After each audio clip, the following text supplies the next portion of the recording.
যদি সবাই ফিরে যায়, ওরে ওরে ও ভাগা সবাই ফিরে যায়, যদি গহন পথে যাওয়ার কালে কেউ ফিরে না যায়, তবে পথের কাটা তুই রক্ত মাখা চরণ তলে একলা দলরে, তুই রক্ত মাখা চরণ তলে একলা দলরে, যদি তোর ডাক শুনে কেউ না আসে, তবে একলা চলো রে।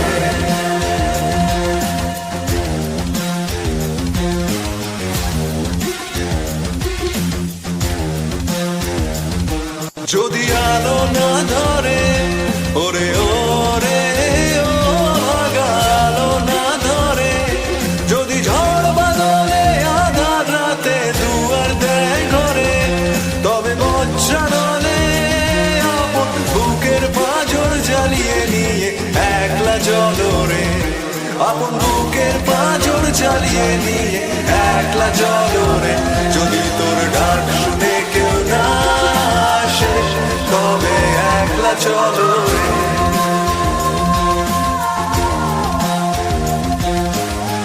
একলা চলো, একলা চলো, একলা চলো, একলা চলো রে।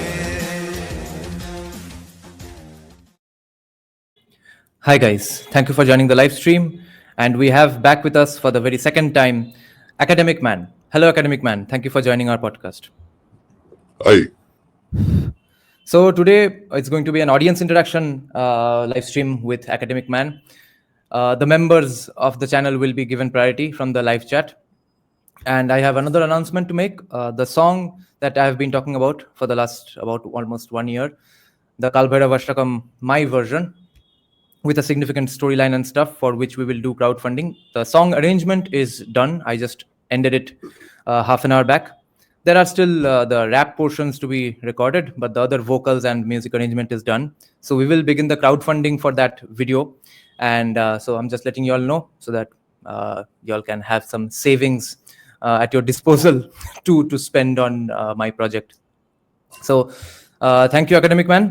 And today we are going to discuss the movie Sinners, and then we will get into other discussions and audience interactions. So why did you want to talk about the movie Sinners, AcademicMan?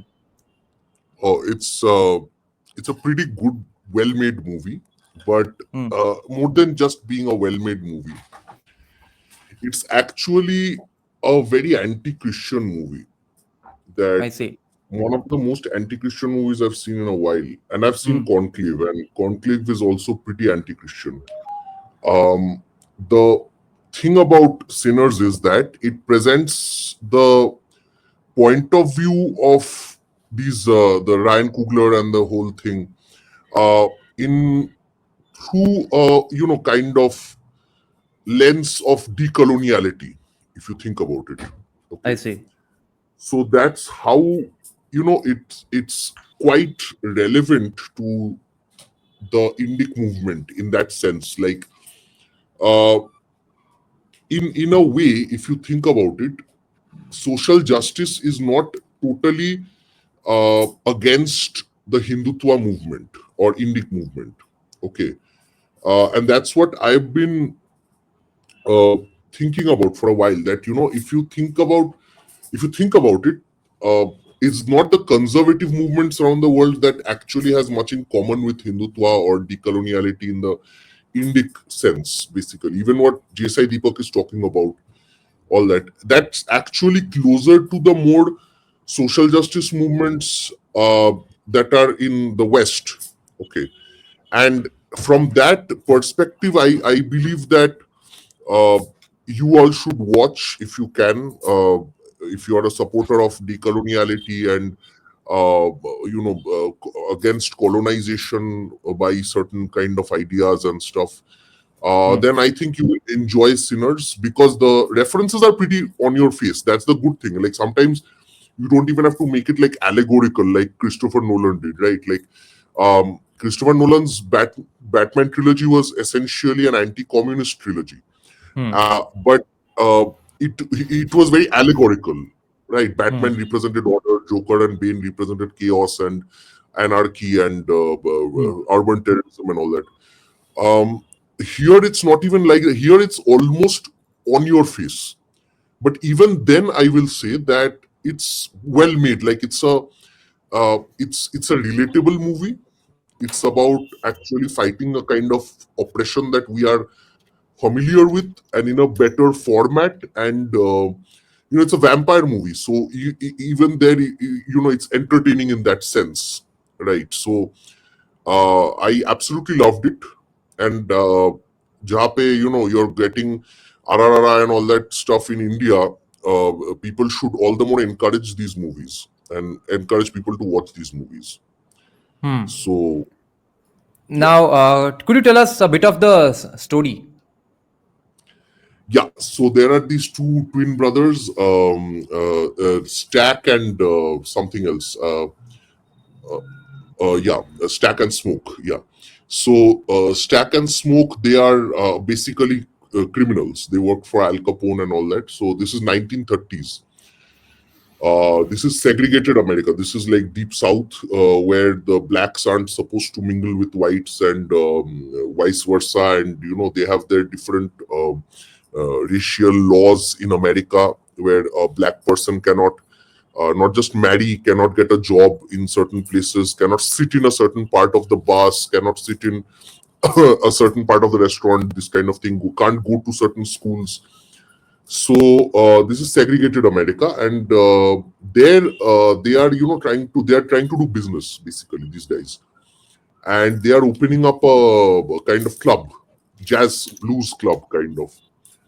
And this club, this gets attacked by vampires who are basically white. Okay. And in a sense, I also felt it's very interesting that the vampires actually represented a very liberal spectrum in a funny way. Like, the vampires aren't conservatives. Okay. The vampires are actually talking about equality and stuff. Okay. They're saying vampire manja equal and all that stuff. So they are basically white liberals. They are white liberals. Matlab, leadership will be in their hands, but you can join them and you'll feel good about it. That kind of thing. So where have we heard that before? I guess you hear that in India by other white people in India who pretend to be Janeudhari Brahmins. But the point is that it's relatively nuanced in that sense. So there is the Ku Klux Klan, which is the extreme right, if you might say, like the people who burnt alive black people and stuff. So that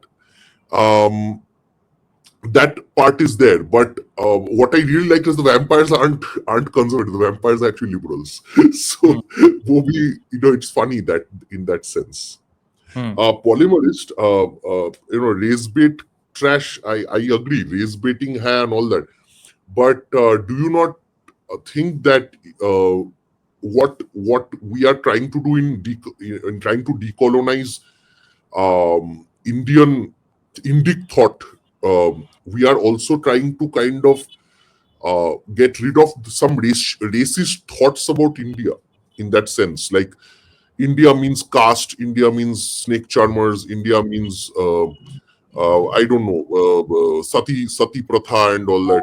It's similar. It's, if not exactly the same, it's quite similar to what black people in the US were subjected to, stereotypes and all that. And they accepted the stereotypes because they were, they had to. And in India also, a lot of people, we accept the stereotypes that were imposed on us.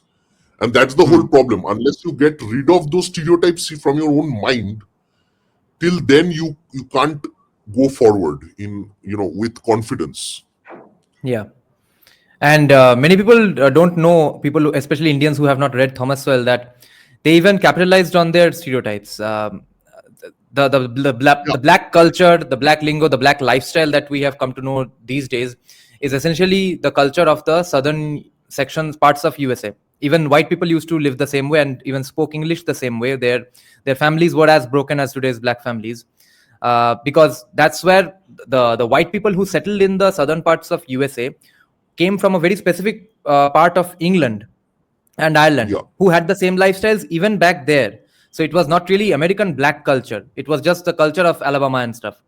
Now, when they come to the forefront, when their lifestyles, when their culture, their worldview comes to the forefront, they get criticized because they are the uneducated, poor people of the country and also racist. Therefore, they face the brunt of educated white people. But the blacks do not. The blacks are told that, yeah, it's okay, that's your culture and you keep up with it, and that's then glorified into hip hop. But it was never American black culture to begin with. It was just Southern USA culture. Now, my question, my first reaction to this is kind of on the lines of polymerists' concerns only, that we have seen many anti-Christian or anti-Christian people or even anti-Christianity movies from Hollywood for many decades, right? There have been no dearth of such movies. Since they are usually made by, again, white liberals or commies and stuff, they are copied in India, and therefore it's a similar kind of mindset that makes anti-Hindu movies in India. There, what do we do about this? Because now So then, this movie might become a poster child for the current discourse, even in today's context, that, oh, you see, America is so progressive and free that they are allowed to make anti-Christian movies in the USA, but a movie like that would never release in India today. no, it's about making it your own.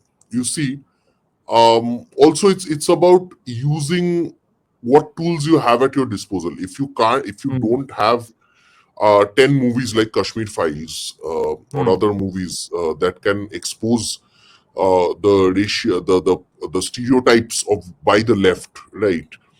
If you don't have 20 movies at your disposal, then you have other tools to use. Now, yes, clearly, it's not the first time that Bollywood, let's say Bollywood, did copy this movie and made Brahmins as vampires and all that. Yeah. So let's say they might. It won't be the first time that Bollywood copies. Matlab, it's not like if you watch Sinners, that you will, you will stop them from making a copy of Sinners, right? In that sense. Matlab, Bollywood mein you have movies where Amitabh Bachchan is cutting off his the hair on his head because he's a Brahmin, and cutting off his Janayu and all that. And you have so many anti-Hindu movies in Bollywood. Gems of Bollywood keeps exposing them. You can, but Bollywood kept making those movies anyway. It's not like you watching a Hollywood movie will change that stuff, right? And it's still going on. Anurag Kashyap is still abusing Brahmins. So it's not, if I'm not wrong, he himself is a Brahmin. So whatever. My point is this, that because we are quite far behind in terms of cultural production ourselves, as in the indie queen, we have to kind of sometimes make do. I'm not saying if the viewers of this channel will watch the movie will become 100 crore hit, right, in India. But I'm saying you guys might want to watch it, because whenever I have found it that whenever people talk about the inequality of Hinduism, I have found it useful, and especially Grok. I love Grok nowadays. On X, I just tag Grok and ask them to talk about the status of minorities in Western countries and stuff, racial minorities and stuff. So that narrative, before pointing a finger at us, we need to point fingers at you as well. That mentality needs to be more common among us. We're too busy defending our positions. And if you play defense, you never get to play offense. That's the thing. A good offense is the best defense. Yes. And you gotta keep attacking them left and right, whatever you get. And it should be popping them all the time. Yeah. And the people who will find this movie as an excuse, or movies like this as an excuse to adapt this sort of a movie, or these kinds of movies, or even specifically this movie into the Indian context, and therefore end up making an anti-Hindu movie, they don't understand that they all the while else they will say that Hinduism is not a religion, it's a way of life. Therefore you cannot use it in a conversation as if it's the same as Christianity and Islam. But when making a movie against Hinduism, they will adapt completely movies that have been based on anti-Christianity. Now, and Christianity in theory doesn't have hierarchies and stuff. It's all about equality. Everyone's made in the image of God. And Hinduism, even in theory, need not have that absence of hierarchy and stuff. God-based hierarchies, yeah. Because Hinduism is a snapshot in time of a society. It's a Yes. way of life that has been now termed as ism. A few days back, I was discussing in a live stream that the equivalent of Hinduism is not Christianity, Islam, and stuff. The equivalent of Hinduism will be, let's say, American society today. American society Hmm. means a particular way of doing things, some social mores, some rituals, even if they're not associated with theology. This is another thing that Yeah. people don't understand. The rituals can come up at any situation. They don't have to be associated with theology. They were associated with theology at one point because that theology was the only thing ruling in the society, and a lot of them didn't even come out of religious morality. They were just simply convenient conventions of the day which got attached or tied together with theology. So let's say if American society, being in American society, or saving, or American culture means you have a barbecue on a Sunday on your porch, or have an American flag in front of your house and stuff. That's the American way of life. Let's say 500 years from now, Americans are at threat and they want to conserve this way of life. That would be called American societyism, or Americanism, or Americaism. That's the equivalent of Exactly. Hinduism. So Whatever, like and today, Wakanda, right? Like, is this like yeah. is belonging to Wakanda Wakandism? I don't know. Like, it doesn't make sense. Hmm. Wakanda should be celebrated for being Wakanda. It was an Hmm. advanced society or whatever. I mean, it's Hmm. fictional, but still. Hmm. And we, I guess, were the version of Wakanda in this part of the world. Yes. So again, that's the whole point. The whole problem of calling, blaming some regional and some casteist practices by some groups of people as the entire defining characteristic of 100 crore people in the world. That's just dumb. That's a racial stereotype. Again, that's what I'm trying to say, that when you fighting against use the concepts of the left to your benefit. You don't have to always depend on right wing or even older arguments. You can always develop your own arguments based on the arguments of the left. It does Hmm. just use everyone, trust no one. That's what I believe.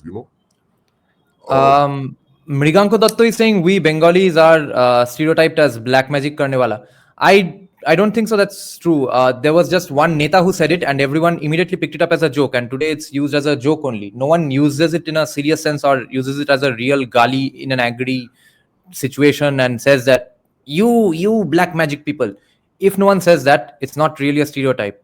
It's not no, even a but funny. is it very wrong? Like, my point is, if you open a newspaper, okay, now we in West Bengal try to think of ourselves as highly, liberal and very progressive and stuff. But if you see the number of people who advertise Muslim, Christian, Hindu babas all the time, and these are all those people who say Vashikaran in 5 minutes and all that, get the love of Hmm. your life in 10 minutes, that Hmm. kind of stuff, or Hmm. get rid of your enemies in 20 minutes. These kind of things are advertised heavily in West Bengal. So is it very Hmm.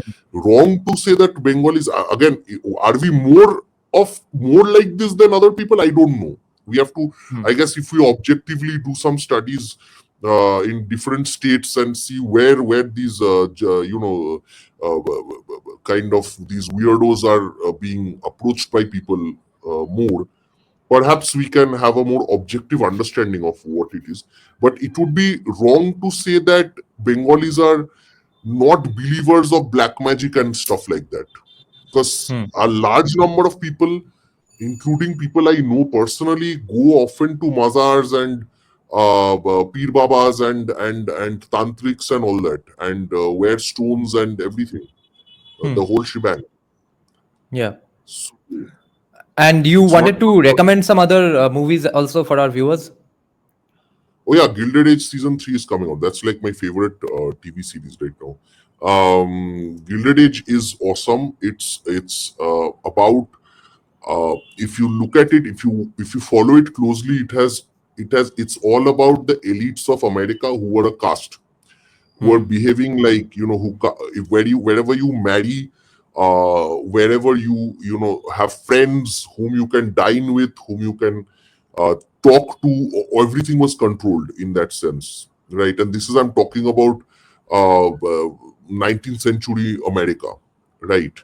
Hmm. So in that sense, Gilded Age is one of my favorite series, and The season 3 is coming out in a few days. Uh, Apart from that, some movies, Conclave, I mentioned earlier. Conclave, again, the American conservatives hated it absolutely. Conclave was about this, how this dude gets, how they're electing the new pope.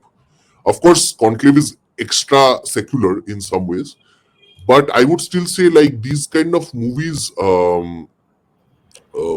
become important tools for us to kind of understand how Eurocentrism needs to be attacked repeatedly. Because you see, when people talk about how backwards Indian society is, they're actually repeating points from the people like, people like Louis Dumo, who said that Indians have homo hierarchicus. They are homo hierarchicus because they think in terms of hierarchy. The whole world is a hierarchy for them. Whereas if you go to Christian nations in the West, you will see that they are highly egalitarian. Okay, equality is the watchword of these kind of countries in the West. So of course, all of us know that's hogwash, that's rubbish. But that's the problem. Like people in India are basically still repeating the left. The left in India is still repeating the points of the Western conservatives in a sense, who actually tried to show India in a very bad light. And therefore, you have to keep kind of hitting back. So movies like Conclave, this one, Sinners, and all these movies, and we can perhaps compile a whole list of movies where the church is kind of being, questioned. Spotlight. Spotlight. We said it Spotlight together. was See, our periods are synced. so. Spotlight was there, excellent movie by the way, and many others. I mean, the Da Vinci Code and Yeah. all were all against the church, if you think about Da Vinci it. But Code released with an adult certification in India, even without any nude scenes. I remember that shops were attacked, which had the Da Vinci Code book. Shops were being attacked, and you see, it's this facade of liberalism. If we must be liberal, and these questions are being raised by people who often praise people like Mother Teresa and other kinds of Western thinkers, Western scholars, Western way of life. They uphold these, and I'm not against upholding a good thing by the West. We ourselves keep talking about some good stuff that has originated from the US and stuff. But of course, when you're talking about why India can't build a deep seek, or why India is still talking about caste and religion while the West is, I don't know, doing great stuff, or China and all these people are, Wakanda is doing great stuff or whatever, then you have to understand that you are basically parroting the same lines as the oppressors, the colonizers, who created such a discourse of caste that it's a fake identity. See, if you read closely what Dirks is saying and Bernard Cohn, his guru, is saying, and then you go deeper, there are many people like C.J. Fuller who have spoken about this. The colonial construction of caste is very real. Matlab, till the late 18th century, India and perhaps Japan. Matlab, if a British guy came to India and same British guy went to Japan, they would say, "Arey, ye to same here, very similar." Okay, but this kind of the obsession with caste everywhere, caste census, caste this, caste is race, what is caste exactly, all the time, this excessive obsession with caste, which is an identity that was frozen in the 19th century. Before that, it was much more fluid. That creation was that of the colonial and ethnographic state. So basically, it's like somebody cracked a bad joke on you and you took it very seriously and you said, "Ha, main hu." Matlab, somebody said you're dumb and you were like, "Yes, I'm dumb." And then you're writing one thesis after another, how you're calling everyone dumb in your whole family. Okay. So that's the whole problem, that we accepted that, and there has been no significant pushback. And even if there has been significant theoretical and academic pushback, that stuff is not exposed to Indians. Matlab Rahul Gandhi and all keep talking about a lot of stuff that they hear from California liberals and all that. These same people, they will kind of deny absolutely the works of people like Dipankar Gupta and Andre Bete and all these thinkers, Nicholas Dirks and all. They will not talk about these things. Forget Rahul Gandhi, the left, which is highly educated all the time, greatest, most educated party. Wow, what was that? Okay. Anyway, so the left, which apparently reads the most in this world, okay, even those guys, they absolutely kind of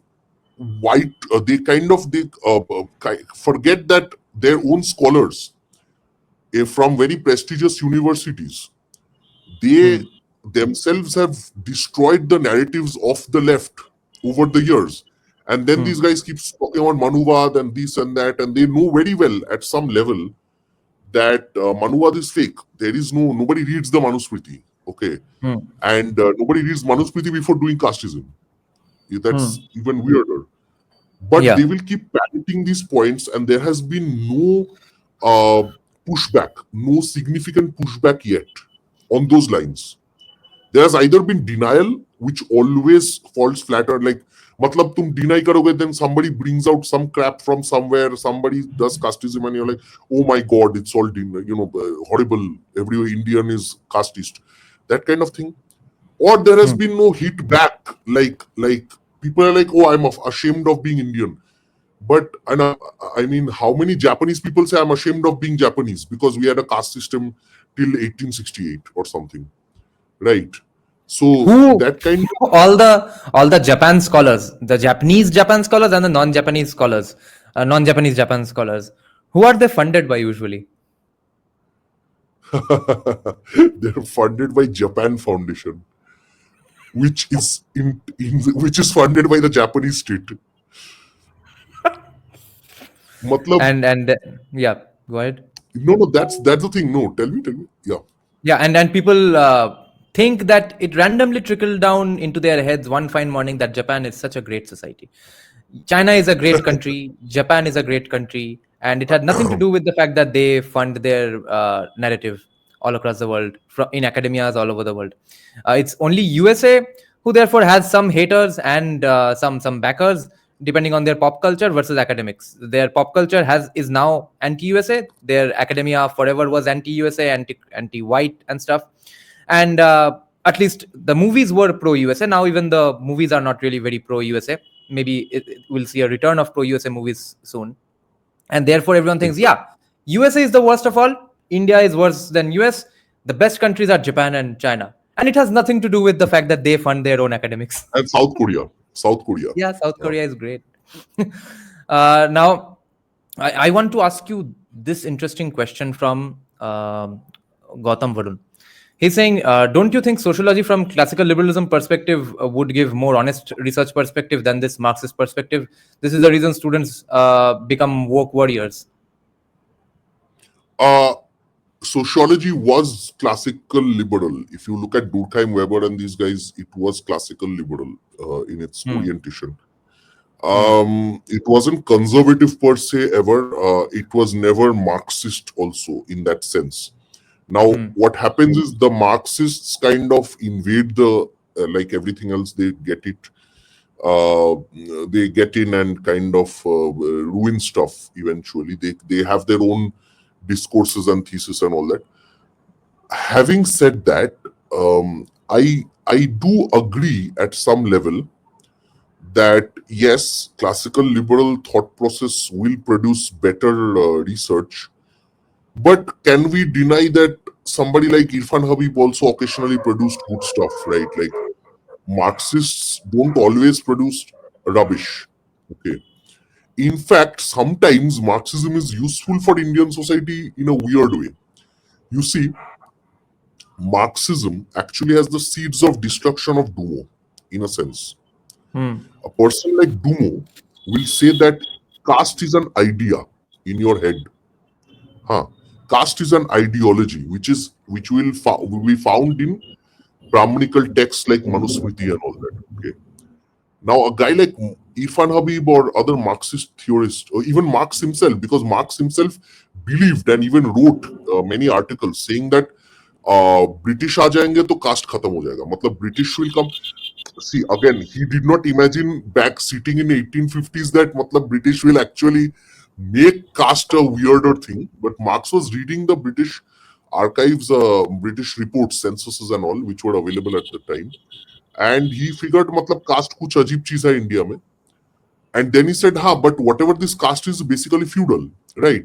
So if you are forced to sit with everyone else on the train, if you are forced to sit in a restaurant and eat with everybody else, then it will get destroyed. And honestly, that had some merit to it. Matlab Marxist thought is able to, because they are talking about the economic basis of your behavior at some level, they are actually a more useful ally sometimes to destroy the caste narrative.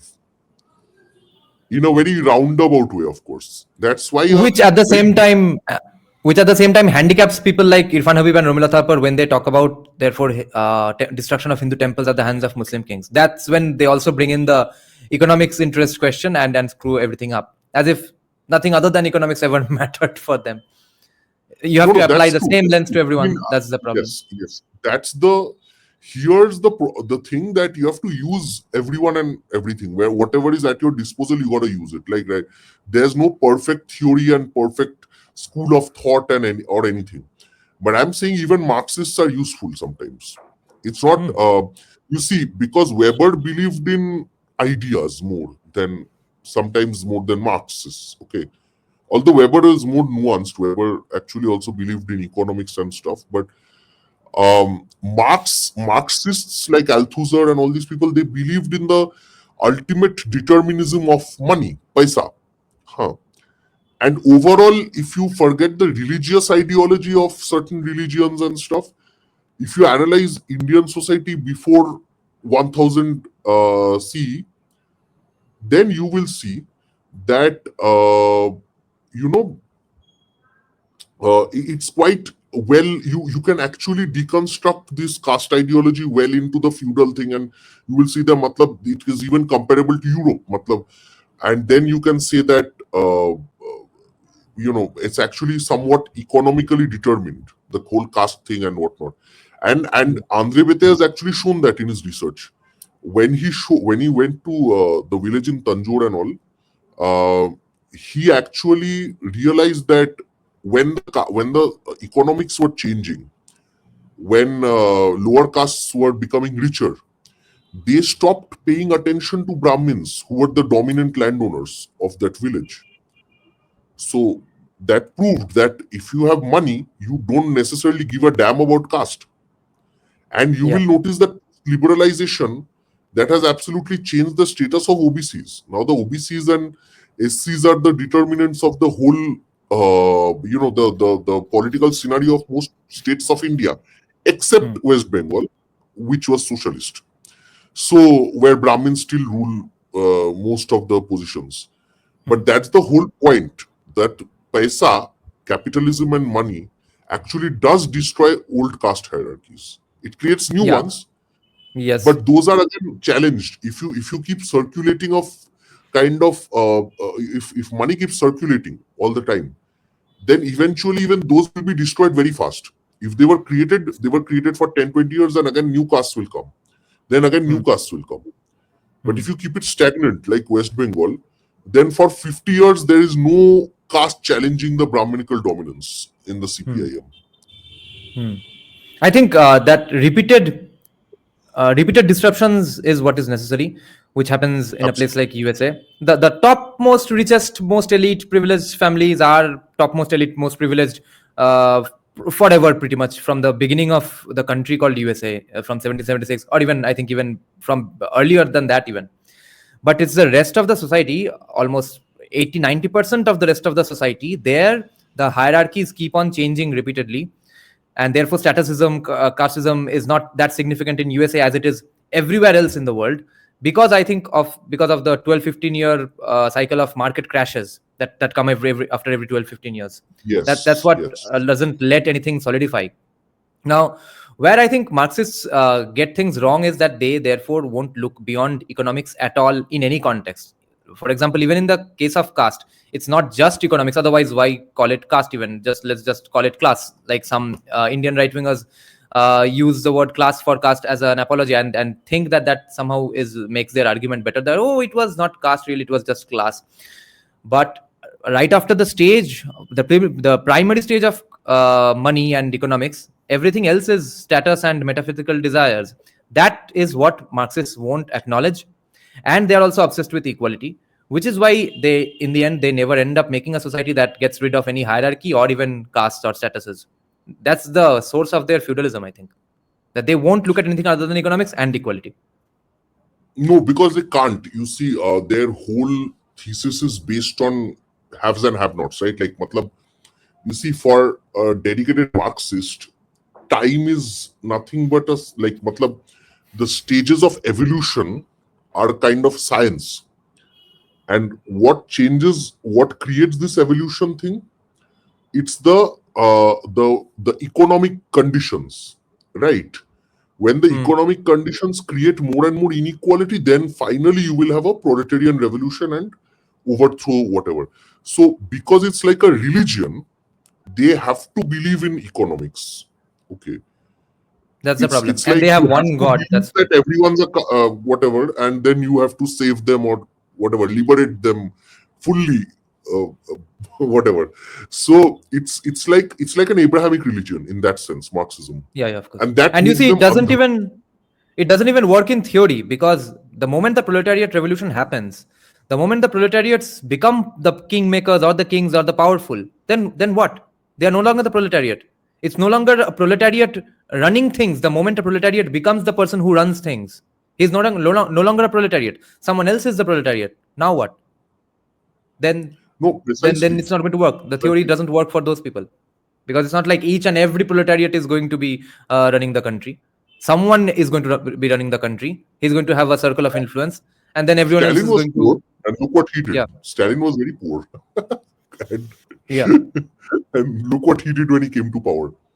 Right. yeah, No, but I will let's say we take into account all that, but I will still say that you see what is called class in Europe. It's very funny. If you go from a Pierre Bourdieu's point of view, who analyzed class in France, the way in which he describes class, okay, that is very similar to caste status. Okay. okay, Matlab, at some level, I think we have to kind of stop this class is not caste kind of a argument. I guess that will be a new theoretical frontier for sociology. Weber, you have to understand that Weber wanted to separate caste from class or status from class, because Weber said कि मतलब सिर्फ पैसों से नहीं होता है. If you earn if you have 1 crore and I have 1 crore rupees, it doesn't mean we'll get the same kind of respect. Okay. That's yeah, what Weber was saying. And he's right. But at the same level, matlab, is there an objective class position in the whole world? Like, can there ever be a position in any society where if you give 10 people the same amount of money, they will have the same amount of power and respect? It doesn't work that way. So what is called class by Marxists and even Weber per se doesn't actually exist. That's my other, I guess that's something we'll have to prove eventually. Gautam Varun is saying Marxism requires villains because they are heroes. Yeah, every Abrahamic idea works like that. Yeah. Now, how much do you think economics is important? Because the reason I'm prioritizing, I'm absolutely not ready to use class as a substitute for the word caste, is because how do you account for the status and cultural capital and stuff? I think this is the problem. of thinking in terms of binaries completely, that it's either class or caste, it's either class or status, that kind of thing. I think they are very intertwined. Matlab, that's where Weber, I think, cracked the code. He said, without material monopolies, you cannot sustain your high status. Matlab, that's somebody pointed out, I think A.K. Brahma pointed out in the comments that when the samurai lost their money, they became powerless. And that's what I'm talking about. Like when you lose money, let's say Brahmins, when they become poor, nobody gives a damn about them being Brahmins. That's the whole point. And in that sense, money is quite important. If not most important, is definitely very important. Having said that, that's where Bourdieu's thing comes into play, that he's talking about not just economic capital like the Marxists. He's talking about social capital, cultural capital, economic, symbolic capital, this kind of capital. Yes. So Bourdieu is also talking about like the way it's like a market, and let's say you have a lot of cultural and symbolic capital. Matlab, you have a great number of degrees and you have a great education, and maybe you're still poor, but people will respect that. Where it needs to be respected, people will respect it. Like Abdul Kalam, right? APJ Abdul Kalam. People respect him for being a highly educated and very spiritual person, right? It's not like he's like people also respect Ambani. The same set of people might respect Ambani for being very rich, but the positions of respect vary. Like it's more likely that if you are prioritizing money in your life, your idol will be somebody like Ambani, and if you're prioritizing intellectuality and spirituality in your life, then your idol will be somebody like Abdul Kalam, or I don't know, somebody like that, right? So it has to be somewhere. It depends. This is where Bourdieu calls fields. So fields means that not everyone is powerful everywhere. Okay. So the Galika Gundas who are powerful in Calcutta or in West Bengal, they won't have power if they go to Orissa. They are just another rich chap in Orissa, right? So just the next state. But PM Modi is powerful. Which is kind of Dipankar Gupta's contention with caste hierarchies, that where is the hierarchy? Because every hierarchy precisely seems lopsided in other states. Exactly. It doesn't work because you might be rich. Objectively, you have 10 crore rupees, let's say, today. And that's a lot of money in West Bengal. I don't know about Maharashtra and all. But let's say you go to a state like Jharkhand, where 10 crores is still a big amount. But they won't know what you are and who you are. So they won't respect you, or they won't give you the same kind of status that you have in West Bengal. You might have low status in West Bengal. Or you may have high status in West Bengal, depending on your money and power and whatnot. Yeah. Okay. But exactly, you won't have the symbolic capital in Jharkhand to go and say that, see, I'm a big boss. Okay. So in Jharkhand, somebody else is the big boss. Because you don't have symbolic and cultural capital depending on that will make you powerful in Jharkhand. But like I'm saying, like somebody like Prime Minister Modi, he can go to any part of this country and even some parts of the world and people will recognize him. Okay. Yeah. And he's not that rich, as far as I know. But it's not about him being rich. It's about him being him having symbolic capital. So that's what Bourdieu says. So Bourdieu is, in a sense, he's the perfect blend of Marx and Weber. Yeah. And you can use a Marxist concept of capital, but use it in a kind of Weberian sense, where you can think about other things than money as determining factors of your power. Isn't it almost scary exactly how similar today's Indian society is in terms of the hierarchies and social realities as it was back in the day, back in the alleged racist or casteist days and stuff? Because even today we have hierarchies which will never go away from a society. Even today we have a section or caste or class of credentialed people who rule the roost, who are sort of beyond reproach, who have almost no accountability, and who behave pretty badly with other people. where there is in fact active bad behavior and stuff. For example, Gayatri Spivak saying that pronounce that guy's name perfectly, or else I won't take your question, or our IS babus, okay, treating people who come to them for help like dirt and like insects and stuff, regardless of what the caste of the IAS babu is. Most of them are not even upper caste these days. So nothing really changes. The material reality keeps changing. Even then, hierarchies are going on in the exact same way almost. And in the case of Bengal, it's the same descendants, same family lineages. That's the only problem, Exactly. and that's the reason to call West Bengal the most caste society, because it has not evolved away from the families even. No, in that sense, you see, till the state exists, the state will keep favoring, like you have kept saying in the previous streams, that whenever the state exists, the state is by default going to favor certain people based on birth and other kind of credentials. And whenever the state will favor that one or two groups or whoever they are, dekho, pehle, like I said, in earlier times when it was profitable to be a Brahmin, people claimed to be Brahmins. When it or Kshatriyas, and when now that it is profitable in terms of job market and politics also to claim to be backwards and oppressed, then people are claiming to be backwards and oppressed. It's as simple as the incentive structure. Yahan pe bhi dekho, economics ultimately works. Like it's based on money. What identity can give you money and power, that you identify with that identity. So before partition, much before partition, Bengali people talk about Bengali Muslims being Bengalis, right? Back then, Bengali identity was powerful, so people identified as Bengali.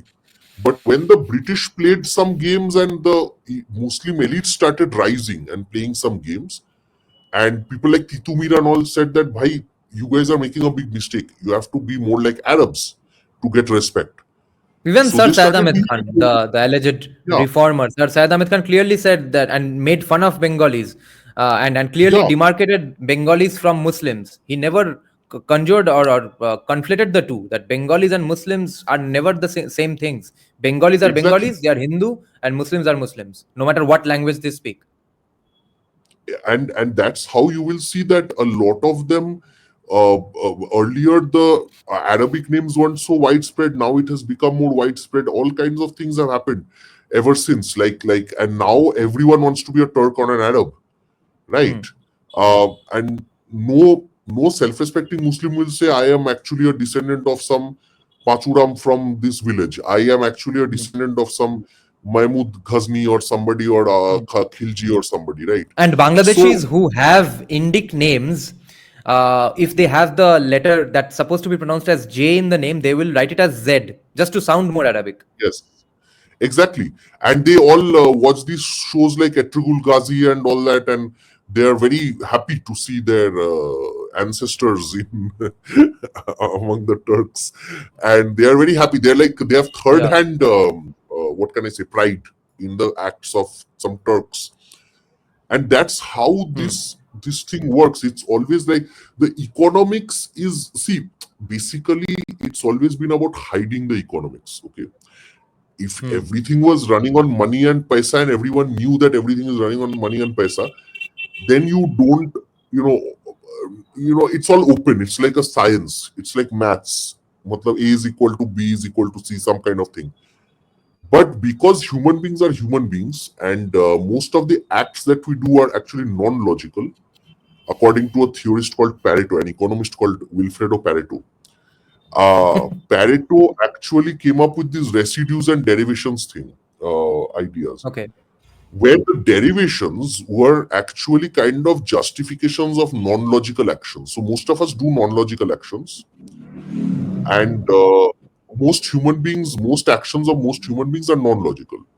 But he said ki matlab non-logical to hai, that's great, but do we call it non-logical? Do we say, see, I am acting in this way because I don't have brains, I don't have logic?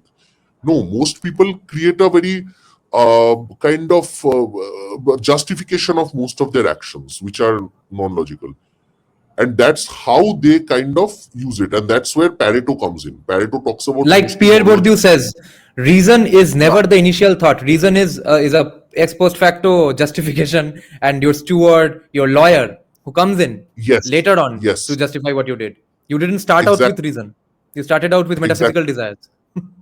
And in a way, if you see, most of us are always, uh, we're not thinking in terms of money and power. Like, I will pretend to be Arab, or I will pretend to be oppressed to get money and power. It's not like always an active thought process, but you Yeah. see the elites of a society and how the elites are. Here's where again Rennie. So all I'm saying is, if you read a 10 guys, 10 of these theorists, you'll understand the bits and pieces, and then you can put the puzzles together by yourself. So they see their elites in their society. So they see a bunch of people who are able to do SC/ST Act on others.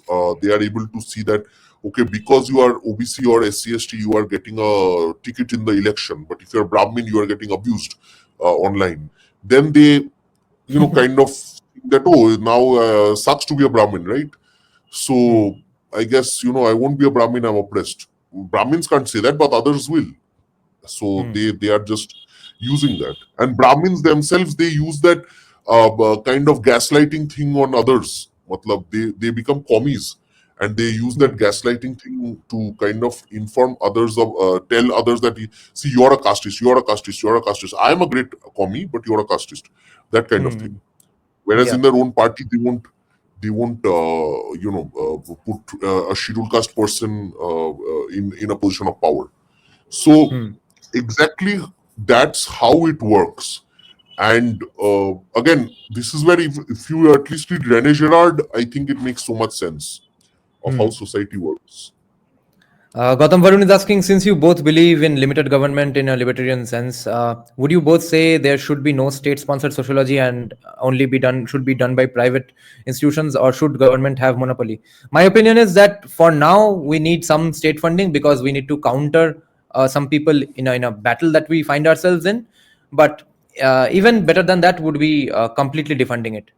Right now we have funded enemies for so long that we might require some funding for some years for the not enemies as well. But if not, at least if you stop funding the enemies, then yeah, maybe stop funding everyone. Fair enough. YouTube can take over. Oh, I What's your agree. opinion? I think for now the priority, and again, the Indian government's priorities are very nice. So forget all that. But the Indian government's priority should be to, at least for the next 2 decades or so, work on reversing the damage that has been done, and then maybe you defund. Having said that, this is not to support my own career in any way. All I'm saying is it will help most people to kind of have a better opinion of themselves through an official social science discourse. If you don't Which fund one? if you can fund great academics in a private sense through private organizations, then that is great. But typically, Hindu organizations lack that vision. That's what I've seen. Yeah. Now, to get into a bit of conspiracy theory, Irfan Habib writes that phenomenal paper on caste in 1997. Dipankar Gupta writes a phenomenal... What the fuck is going on outside my house? Dipankar Gupta writes that phenomenal book on caste in the year 2000, where he says there are no hierarchies. What was going on? Was Congress finally planning to move away from caste politics, and then the rise of BJP made them become Dumontian again? Is that possible? You see, actually, I've had this conversation with you and a few others. There was genuinely, I think, an interest by the Congress because they never thought that the BJP would come to power. Okay, I think they genuinely thought that BJP chodo, even when there were coalition governments, it was basically offshoots of Congress, right? Yeah. But the Congress was still calling the shots, even with the exception of, let's say, if you forget the Atal Bihari Vajpayee episode, before the Atal Bihari Vajpayee government, I think the Congress thought that we are there for the next 100 years or something. And I guess that happens to an older elite. But if you're in power for 60, 70 years and you're still ruling over a country that's backwards, then people will start asking questions. People will say, Bhai, tumne kya kiya tha 60 years? We still ask. In fact, most people will still ask Rahul Gandhi what his family has done for the country, right? When he says India is backwards, first question will come in, Bhai, tere family ne kya kiya?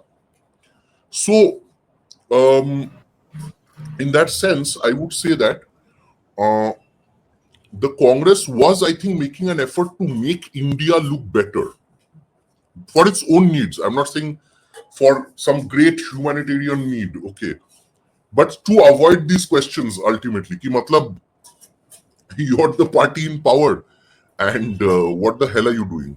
Okay. Yeah, they would have to answer at some point that, okay, we've been in power for 60 years now, and we are going on funding ourselves research on caste, and research that says that Hindu society is to be blamed for caste. And So if how you about think now about we don't, exactly. and fund some academics who will say otherwise, and then Irfan Habib and Dipankar Gupta pop up in the scene, who are by no means right-wing academics. No. I would even go to the extent of saying Congress was even going to justify some dominant caste stuff, because Congress has always been a zamindari party. Okay, Congress was always a dominant caste zamindari type party. It has always been so. It has still not changed. In Haryana and all, it's still a Jat party. In other parts of the country, Lingayat and all, it keeps playing that in the south. Forget West Bengal. West Bengal mein to the Brahmins migrated to CPIM. But if you forget, if you keep in mind the Congress composition, the Congress party in different states, it's usually a dominant caste party. So I think the idea was ki matlab, when people start raising questions about caste and class and all that stuff, they can say, "Arey bhai, caste class bolte kuch hai hi nahi in our community." Or it's been made by the British, or it's all economics, or it's not that religious. Okay, I think that was the plan. And then what happens is liberalization happens. Lots of things change. BJP comes to power suddenly. Then you see their priorities completely change. Like the humanities stuff that happens after that age, like Dipankar Gupta, Irfan Habib, all these people are close to retirement or are older. Their next generation is talking about repeatedly about Hindutva. Okay. And or they are doing like numerous studies on caste, and these studies are all about how oppressed Dalits are. Okay. How oppressed OBCs and Dalits are, or tribals are. So you see the focus changed, because now they are in attack mode again. Now the idea is to break Hindu unity. So yeah, I guess. But So you see, but go then on. again, we should use that research, like because that was genuine research. That was actually good research. Caste is therefore probably being anti-casteist or pretending to be anti-casteism is the biggest virtue signal in independent India, right? It's the biggest, very biggest Brahmastra of all virtue signals, and therefore anytime feels some problems in their career, they pretend to become anti-casteism. Yep. And which is why Congress didn't stick to their guns. BJP also is very, very anti-casteism on the face of it, and they seem to be doing nice things, but in the wrong ways, and at least executing failed Congress policies and stuff.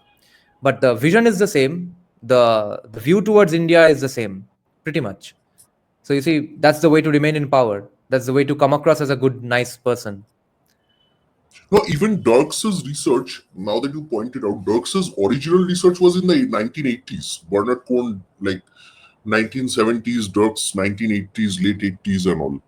Matlab 90s se pehle, pre-liberalization, I think there was a whole plan to revamp the caste thing. Okay. And the remnants of that are like Dipankar Gupta, Dirks, and these kind of people who later on... Yeah, remember year 2000. That's when they have finally decided that yes, we are about to. If Atal Bihari Vajpayee doesn't come to power, we are absolutely heading in a different direction. But then he comes to power, and they have to play their anti-casteism And shenanigans if you again. think about it, before VP Singh introduced, redid the Mandal Commission thing, I think there was an attempt to, like I said, there was an attempt to justify the caste thing. मतलब कांग्रेस के ऊपर सवाल आने ही वाले थे, like, what the hell have you guys done? And then they were like, okay, actually, we're not that bad, some kind of a thing. So I think it all worked till see, this is the power of capitalism. In a sense, it put a wrecking ball through their plans. Okay. Yeah. And destroyed everything in that sense, whatever their plans were, not everything, but whatever their plans were. And maybe it was for a worse thing. Maybe Congress was going to turn the country into a kind of miniature Pakistan or Bangladesh, in that sense, like by saying that caste has no religious basis. They might have said ki then reservations will be on economics, and then if they do economics, then Pattharbaz and all these people might be included in reservations. So in a weird way, by preserving the reservations and then OBC status, you're actually keeping 50% of the jobs reserved for Hindus who are, well, whether they identify as Hindu is a different question. But in a way, you're doing that. Now, of course, that means the general category people are going to get screwed. And this channel does not support that, as far as I know. But having said that, perhaps it would have been even worse if it was on economic basis, and they arbitrarily justified it for other communities which are poorer. Because you remember Manmohan Singh said minorities have the first right of rights Resources. over resources. Now, DJ, I'll take your question if you elaborate a little. I don't fully understand what the question means. Is Ambedkarian dictatorship finally in play and stuff? I explain what do you mean by Ambedkarian dictatorship, okay? Because I have a notion of what Ambedkarian dictatorship might be, but let me first understand what exactly you mean, and then I'll answer. Then I'll be able to answer. Would Dr. Ambedkar really want a law like SC/ST Act? Like, I have my doubts, honestly. SC/ST Act, the way it is framed right now, would Dr. Ambedkar want such an act? I don't know. I think he would have. It's a genuine question. Because he was pretty pissed off with every upper He caste. was pissed off, but he never said ki make reservations permanent, number one. Number two, Ambedkar never wanted OBC reservations. Okay. That extra 27% was introduced later. Number three is Dr. Ambedkar never wanted he wanted actually Dalits to own land. He actually said that owning land and doing capitalism is one way out for us. Okay.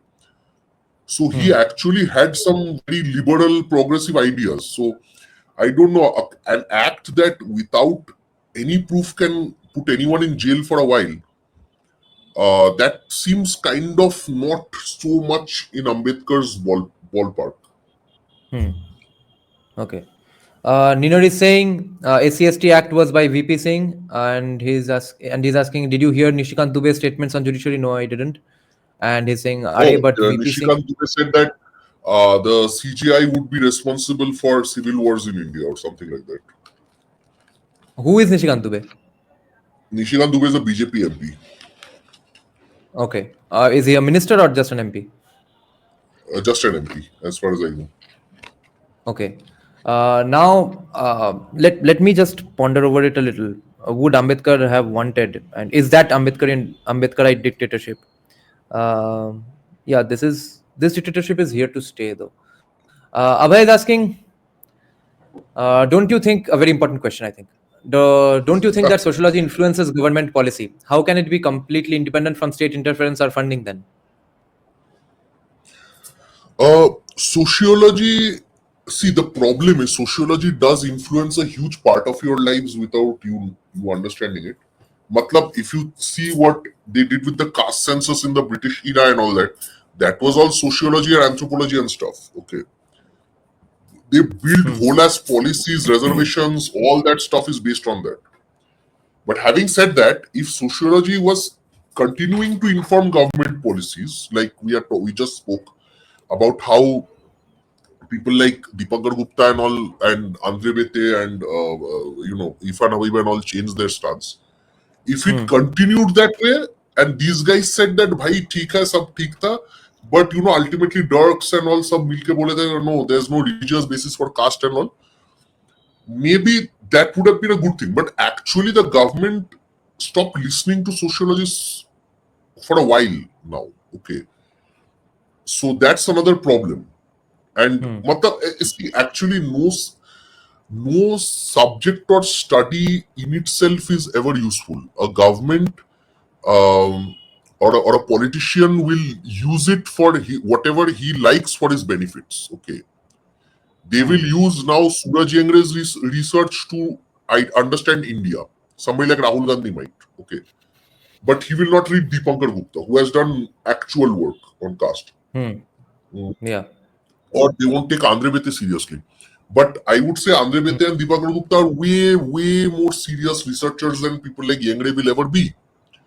But because Yengre writes a book called Caste Matters, and people who teach Rahul Gandhi what to say and do, they like these kind of books.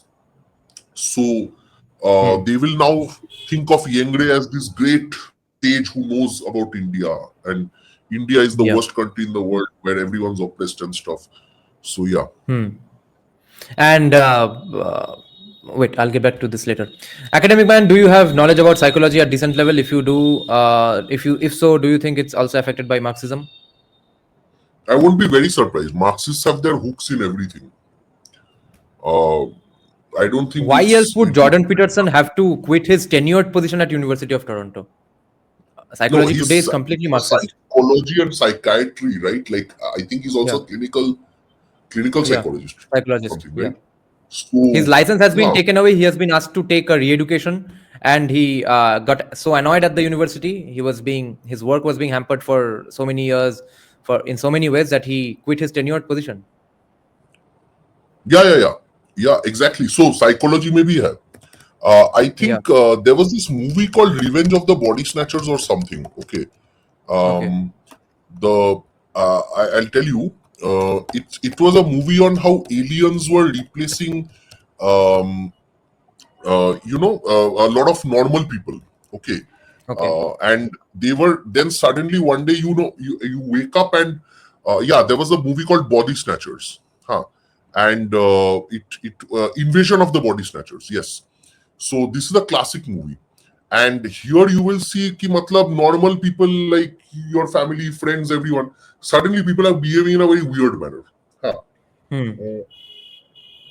Then you realize that they've been taken over by aliens. So that's how Marxists take over. Any movement like that is, how they take over slowly. One fine morning you wake up and find everyone is doing Mera Yasu, or find everyone is a Marxist. That kind of thing. So they take over slowly and they do it. And the problem is that if you don't have a social justice thing or a LTC and all that stuff, in that sense, LTSC or some kind of understanding of how your aims will be achieved politically, if you don't think like that, then you can't counter these people, or you don't have a counter movement to reconvert others and convert more people to think in your way, that kind of thing. So there's a new theory going around these days that it's sort of a claim that any institution that is not declaredly overtly right wing will become left wing. If you pretend to be neutral and stuff, sooner or later you'll become left wing. It's not wrong. Because you see, they use democracy. They use all kinds of ways. So, matlab unions, right? Teachers' unions. There was a time when they used to be right-wing people in unions as well. There used to be liberals in unions. But the leftists, when they got in, they used their kind of power, like I said, the invasion of the body snatchers. And they kind of start turning people based on that. And they slowly captured the whole union, and one day they will vote a president. And then never again will any other president be from any other thought process. Okay, Yeah, that's how I've seen Texas him is capture whole as teachers unions and stuff. right. Texas is on the way to becoming that. California, Nevada, all used to be beautifully run Republican states. Then they became Democrat. The Democrat population increased, and the moment Texas, they but turned Democrat, they are. Austin, I can understand Austin going that way, but I don't think the Yeah, rest of Texas is going that way anytime soon. it is going that way gradually, and lots of gigantic mega mosques and stuff are also coming up in Austin, and the Democrats of the country are shifting base to Austin, and when the population is high enough, they'll shift to other places in Texas as well, and that's when Texas will also flip. Nina is saying it's worth the look. Nishikant Dubey is plus 3 to 4 minutes. By the way, you can search Nishikant Dubey and Judiciary. Judiciary. Okay, I searched Nishikant Dubey. I found the one that AcademicMan was talking about. Then I'll look up the clip. Okay. Gautam Varun is asking, don't you think both that we both think if Savarkar didn't use the word Hindutva or talk of Hindu unity, he would have been a good nationalist? Yes, yes. Of course. By the That goes Jan, without saying. yeah, go on. No, that goes without saying. Like I think no, I think it's a good point either way. But yeah, exactly. Yeah. And Janki Bakle's book on Savarkar, I recently finished it, completed it. It is so awesome. All her conclusions are pointless. In the end, the biggest, most drastic criticism she makes is that Savarkar might have been a stooge for the British even without knowing. British might have let him out at a very significant time period just to use his work against Muslims. But even that, in the end, in the conclusion chapter, she says, perhaps unwittingly. So, what is her I biggest have criticism here? I've always thought about this. And the For research me, rigor, the no, of places which are course, not that's don't have anything to do with conclusions and stuff, those parts are absolutely insane. I'm telling people, I have become the biggest Savarkar fan because of this book and the movie, of course, to a large extent. But this book only, I didn't need to read Vikram Sampath Savarkar as of yet. I haven't read it as of yet. I will read it someday. But the Bakle book has absolutely solidified Savarkar's image in my head. well, I have a and this is a point that I've thought about a lot. Okay, and this has been leveled against Hindutva activists from different parties and walks of life. That Hindutva activists were working for the British. Hindutva activists were against Indian nationalism, which was represented by Congress. I've always wondered whether what we even achieved by kicking the British out in that sense. Like, what did the Congress really achieve? Okay. Um, if you're talking about different kind of elites ruling over us, of course, but I think that Hindus were definitely better off under the British than they were under Congress. Okay, that's my belief. Again, not everyone might agree, but I don't see why fighting for freedom is such a big deal in that sense. Like, I don't know. Like, what were we even fighting for? Like, for the right for Nehru to rule. That's what we fought for. In that sense, I don't necessarily support this thing that anyone who fought for freedom against the British, including people include in the Muslim League and Moplas and all these people, they were all great people. Or Tipu Sultan fought the British, so he's a nice guy. My point is that, or for example, because Shirazuddaulah was a nice guy, why? Because he was against the British. Okay, I don't see how, if we have to have an actual objective scale of oppression. Who was more oppressive? The Congress, under whom temples were put permanently under government control, and people were told that Hinduism is caste, and general category people were vilified and and people were lynched after Gandhi's death and all. Was that better? Or what the Mughal period and period under Shirazuddaulah better, or was it that it was better under the British rule? We have to have more objective studies, comparative analyses of the histories under these three regimes to find out which is This the worst.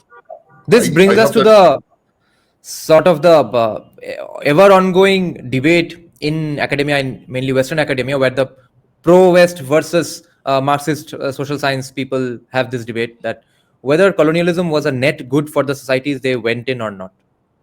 And we have to ask ourselves two questions: whether it was a net positive, the arrival of the British, and them leaving, was that a net positive? At that point, could we have done anything else? Let's say, in terms of Bengal specifically, I don't think there's any question. We could not have suffered another day of Sirajuddaullah's rule, and British rule was absolutely better. Yeah.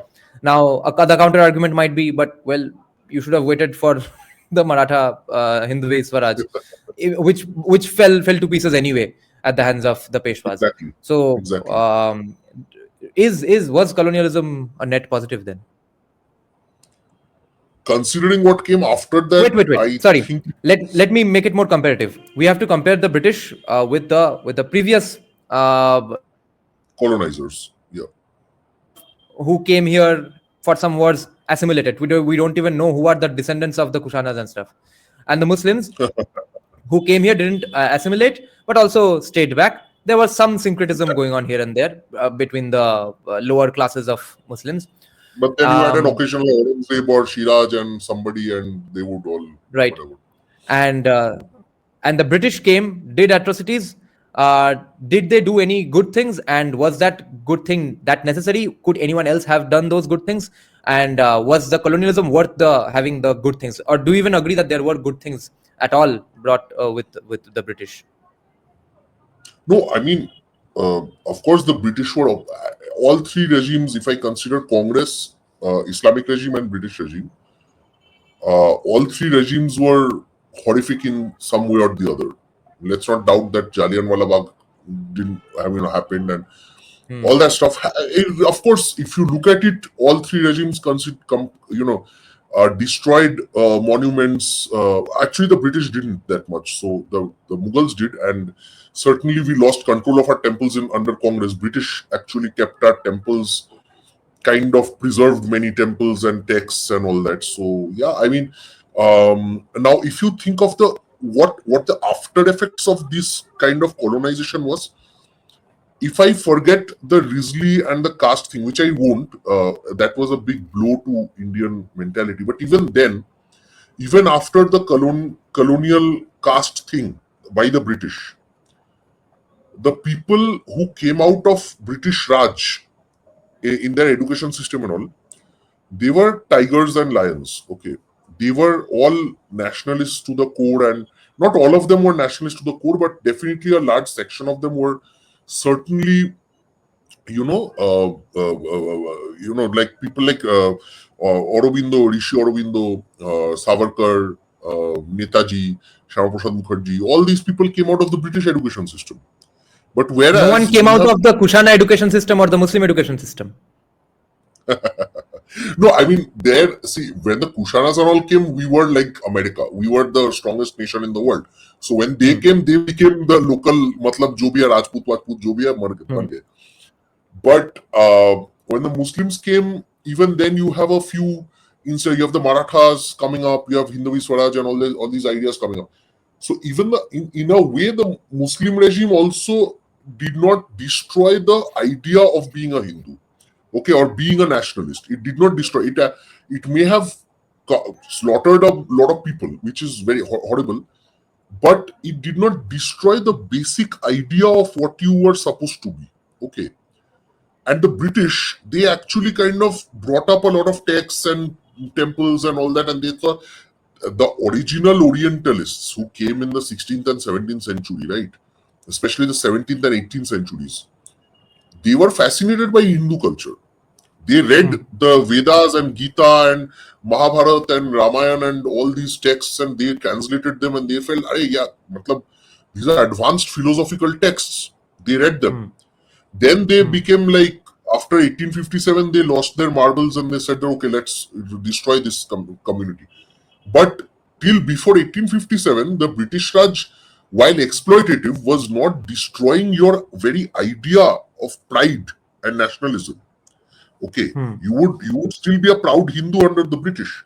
And we have many proud Hindus who actually were products of this British education who studied English and then studied Sanskrit, Bengali, Hindi, Marathi, whatever, and they read a range of texts and they decided, by being a Hindu is not a bad idea. Okay. Whereas when your Congress comes to power, it actually completely erodes your identity. It says that you should not be a Hindu. And we're agreeing also. Okay. And I think that's why the Congress was one of the worst things that could have happened to us in the last 1,000 years.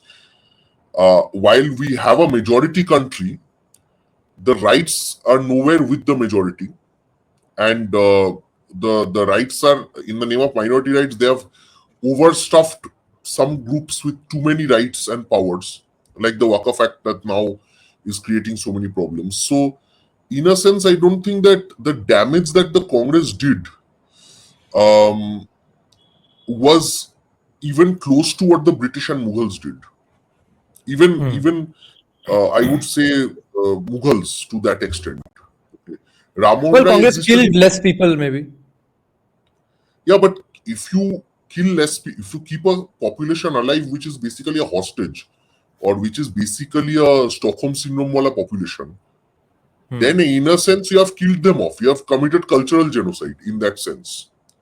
Congress did cultural genocide. So in name we are a Hindu nation. We have temples now.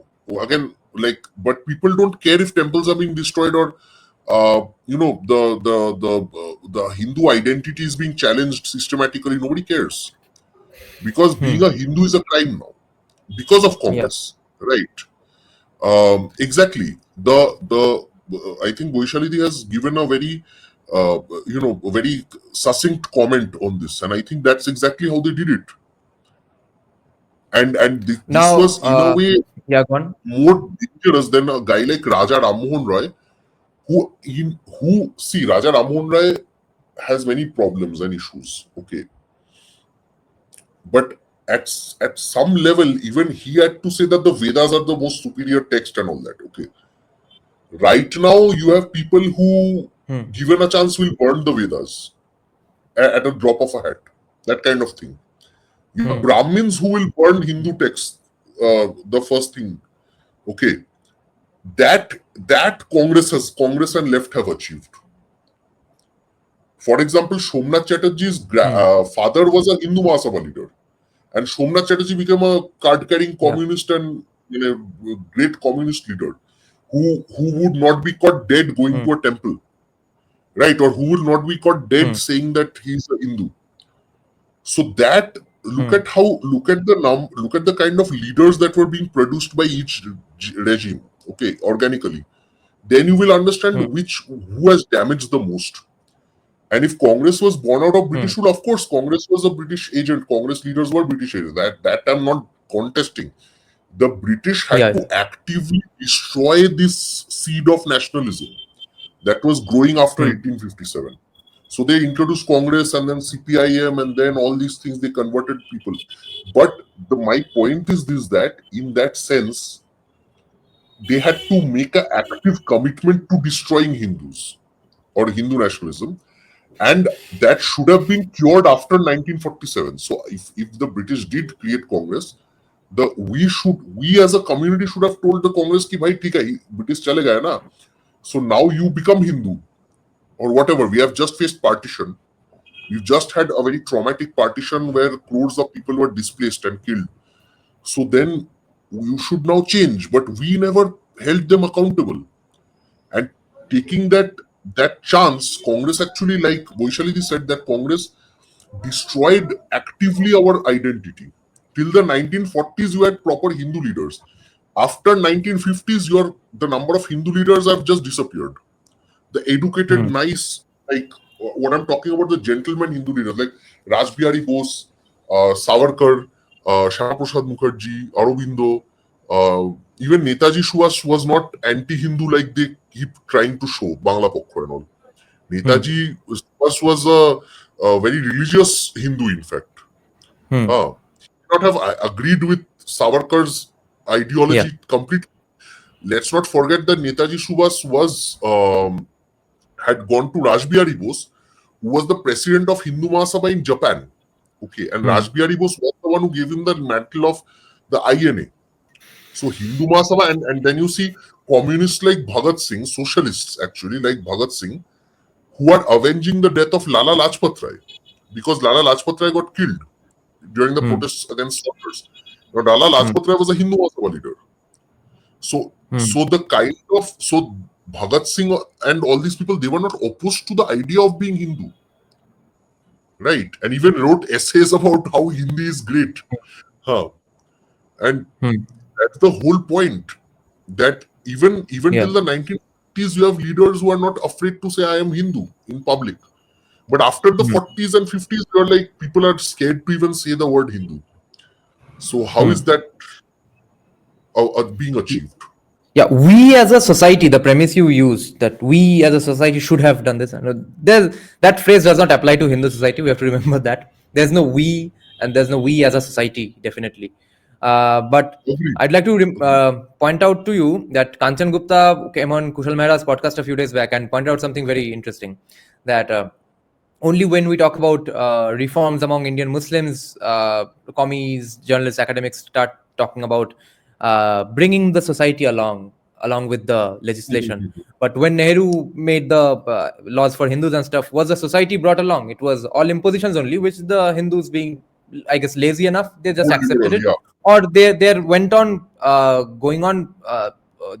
Violations of those laws also went on happening, which is what empowered many police officers and bureaucrats to punish poor Hindus in an unjust way, because all of a sudden the laws have changed, their way of life has changed. Their way of life has not changed, but the law has changed. Hindus found themselves in such a situation, and there was no society being brought along and stuff. Now, let me put you in a spot of bother, and after that we will check out another interesting comment from Gautam, and as well as check out the video that Ninad has been suggesting. So, knowing what you know now, if I send you back to India in 1925, 100 years back in a time machine, you are face to face with some moderate radicals like Sri Aurobindo, maybe Sri Aurobindo himself, and Surendranath Banerjee, who said that people who say that there must be freedom from the British and stuff, not only freedom must not be gained, not only must independence not be had, people who talk about independence must be sent to an asylum. So you meet these three kinds of people: one who don't want the British to go, one who want a dominion status, one who want the British to absolutely go. You meet these three in a coffee shop. What do you tell them? Who is right?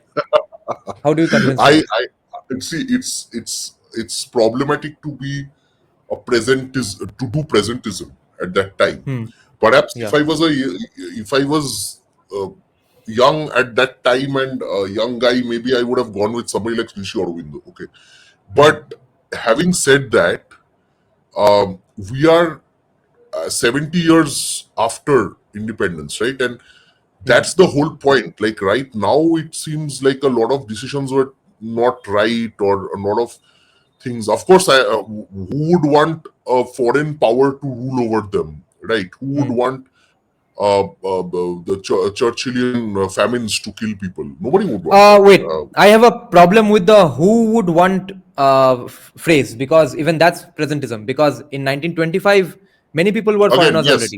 Yes. True. If the Mughals were not foreigners, why are the Britishers only foreigners? That's there, and not just that. And like you said, people like Surendranath Banerjee and all these people, they were, they were thinking that, "Bhai, haan, theek hai, British hai to acha hai," right? Or dominion status mil gaya to theek hai, something like that. So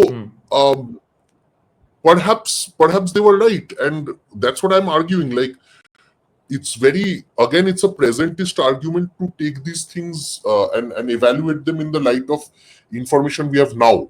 Perhaps the vision that people like Rishi Aurobindo and many others, including Savarkar and all, had was, if Hindus have their own regime in their own hand, or if Indians have their own regime, then of course the colonizing force that these people use to do things like Jallianwala Bagh massacre and all, that stuff won't happen. Now, of course, they didn't, sitting there, they won't have foreseen a Morid Jhapi or something like that, or different kinds of pogroms that Congress. Yeah, how is Jallianwala Bagh anything different from all the massacres done by Trinamool, CPM, or Congress? exactly my point. Like, because, and that's where again the Bangla Pokko thing, pisses me off at some level, because they're like, okay, these parties that have killed hundreds and thousands of Bengalis, they're awesome, okay, but the BJP, which has not even come to power, is the worst thing that ever happened to West Bengal. So, matlab, these are stupid. Or if we do it, it's okay. So these guys were busy trying to prove, when the Abhaya case happened, they were busy trying to prove that the guy who did it allegedly was a Bihari. Okay. As if, because a Bihari did it, it's a worse thing. But if a Bengali did it, we have to keep quiet about it. This attitude is, horrific to God knows what level. And my other point is that, again, Morijhapi and Jallianwala Bagh are very similar in my view, right? But what's even worse is at least Jallianwala Bagh against some liberals, some people like Rabindranath Thakur and all protested, and like there was huge outrage, and Sardar Udham and all these people, they did what they did. But nobody spoke up about Morijhapi. Nobody did. Now that Deepal Daranol write a book, Ross Malik has been sent to the gallows of academia essentially. Okay. Yeah. Ross Malik is completely, his career is destroyed because he writes about Morijhapi. No mainstream journal publishes his work. Yeah. So this is even worse than colonization. At least back then, when Savarkar wrote a book, he had to smuggle it or whatever, and somehow it was known that if I write a book against the British Empire, then I have to smuggle it in some way to people, right? Now it has become such that Ross Malik's papers are also smuggled from Gen. Thank God for the internet that you can at least read his works. You can read his works for free. But that's the whole point. Without the internet, when he was writing these things, these were totally covered up. And this is at a time under regimes of people who claim to be pro lower, for the lower caste identity, for human rights and all that, and totally they completely ignored a complete massacre like Morijhapi. So I guess, I don't know. I think we got all the cons of colonialism without any of the pros of colonialism. Yeah, exactly. If under colonial regime, Calcutta University was at par with Oxford or Cambridge, and now Calcutta University is a dump, then, what the hell? At least, back in the time, Calcutta University, even the leftists and right-wing people, nationalists, whatever it produced, Calcutta University, they could be at par with any international level, scholars, right? Forget scholarship. Look at the football team, yaar. Matlab, India's football team was so great before the British left, and look at the crap that happened after the British left. Look at sports. Look at any field that we have. Everything deteriorated, almost. And the only reason IT sector came up recently was because we excelled in cricket though. Cricket we are better. Cricket is played by 8 countries. I don't know why people make such a big deal out of that game. Like, it's not even a real game. Okay, fat guy. Your voice broke up. Yeah, I'm saying cricket is not even a real game. It's like 8 or 10 countries play it seriously. Number one. Number two is, usme World Cup kaise, there should be a regional para cup or something. Number two is, a fat guy can play cricket. Okay, it doesn't make sense. A fat guy can't play football or hockey. So precisely every field that we did excel in, all of those fields were screwed, including business and manufacturing and industry and everything that made us awesome. Everything was destroyed. Academics and everything. Anyway. देश में धार्मिक युद्ध भड़काने के लिए केवल और केवल सुप्रीम कोर्ट जिम्मेदार है. Show me the face will show you the law. Supreme court अपनी सीमा से बाहर जा रहा है. सुप्रीम कोर्ट की सीमा यह है कि भारत का संविधान जिस कानून को बनाया, उस कानून की उसको व्याख्या करनी है, और यदि वो व्याख्या नहीं कर सकती है और सब कुछ के लिए सुप्रीम कोर्ट जाना है, इस संसद का कोई मतलब नहीं है. इस देश का कानून भारत का पार्लियामेंट बनाता है. उस पार्लियामेंट को आप डिक्टेट करेंगे। एक ट्वीट को लेकर के बहुत ज्यादा हेडलाइंस बन रही हैं। आपने ट्वीट करते हुए लिखा है कि अगर सुप्रीम कोर्ट ही अगर कोर्ट से ही सारे कानून बनेंगे तो कहीं ना कहीं पार्लियामेंट के दरवाजे बंद कर देने चाहिए। बंद हो जाने चाहिए ना। मैं आपको बताऊं कि एक आर्टिकल 377 था जिसमें होमोसेक्सुअलिटी जो है एक बड़ा अपराध। अभी ट्रंप एडमिनिस्ट्रेशन आया है, उसने क्या कहा है? उसने कहा है कि इस दुनिया में दो ही सेक्स है, या तो मेल है या तो फीमेल है। ट्रांसजेंडर की उसने बात नहीं कही, होमोसेक्सुअलिटी की बात नहीं कही। पूरी क्रिश्चियन कम्युनिटी हो, पूरी हिंदू कम्युनिटी हो, पूरी मुस्लिम कम्युनिटी हो, पूरी बुद्ध हो, जैन हो, सिख हो, सभी ये मानते हैं कि होमोसेक्सुअलिटी एक अपराध है।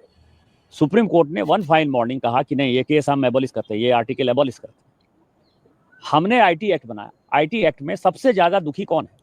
महिलाएं हैं, महिलाओं के पौर नाते हैं, बच्चे हैं, बच्चे के पौर नाते हैं, उनकी सेक्सुअलिटी के बारे में जो है हंगामा होता है। एक दिन सुप्रीम कोर्ट खड़ा होता है, वो कहता है 66 से खत्म कर दिया हमने, आईटी एक्ट खत्म कर दिया। अभी आप समझिए, मैंने आर्टिकल 141 का बहुत बड़ा जो है अध्ययन किया है। आर्टिकल 141 कहता है कि हम जो कानून बनाते हैं, हम जो जजमेंट देते हैं, वो लोअर कोर्ट से लेकर सुप्रीम कोर्ट तक लागू है। लोअर कोर्ट से लेकर सुप्रीम कोर्ट तक लागू है, लेकिन कानून बनाने वाला जो है आर्टिकल 368 क्या कहता है? आर्टिकल 368 कहता है कि इस देश के संविधान को, पार्लियामेंट को सभी कानून बनाने का अधिकार है। कानून की व्याख्या करने का अधिकार सुप्रीम कोर्ट का है। वो कह रहा है कि 3 महीने में जो है राष्ट्रपति बता दें कि क्या करना है, 3 महीने में गवर्नर बता दें कि क्या करना है। और उसके बाद आज जो है ये देश राम, कृष्ण, सीता, राधा, द्वादश ज्योतिर्लिंग से लेकर 51 शक्तिपीठ का है। सनातन की परंपरा है, लाखों साल की परंपरा है।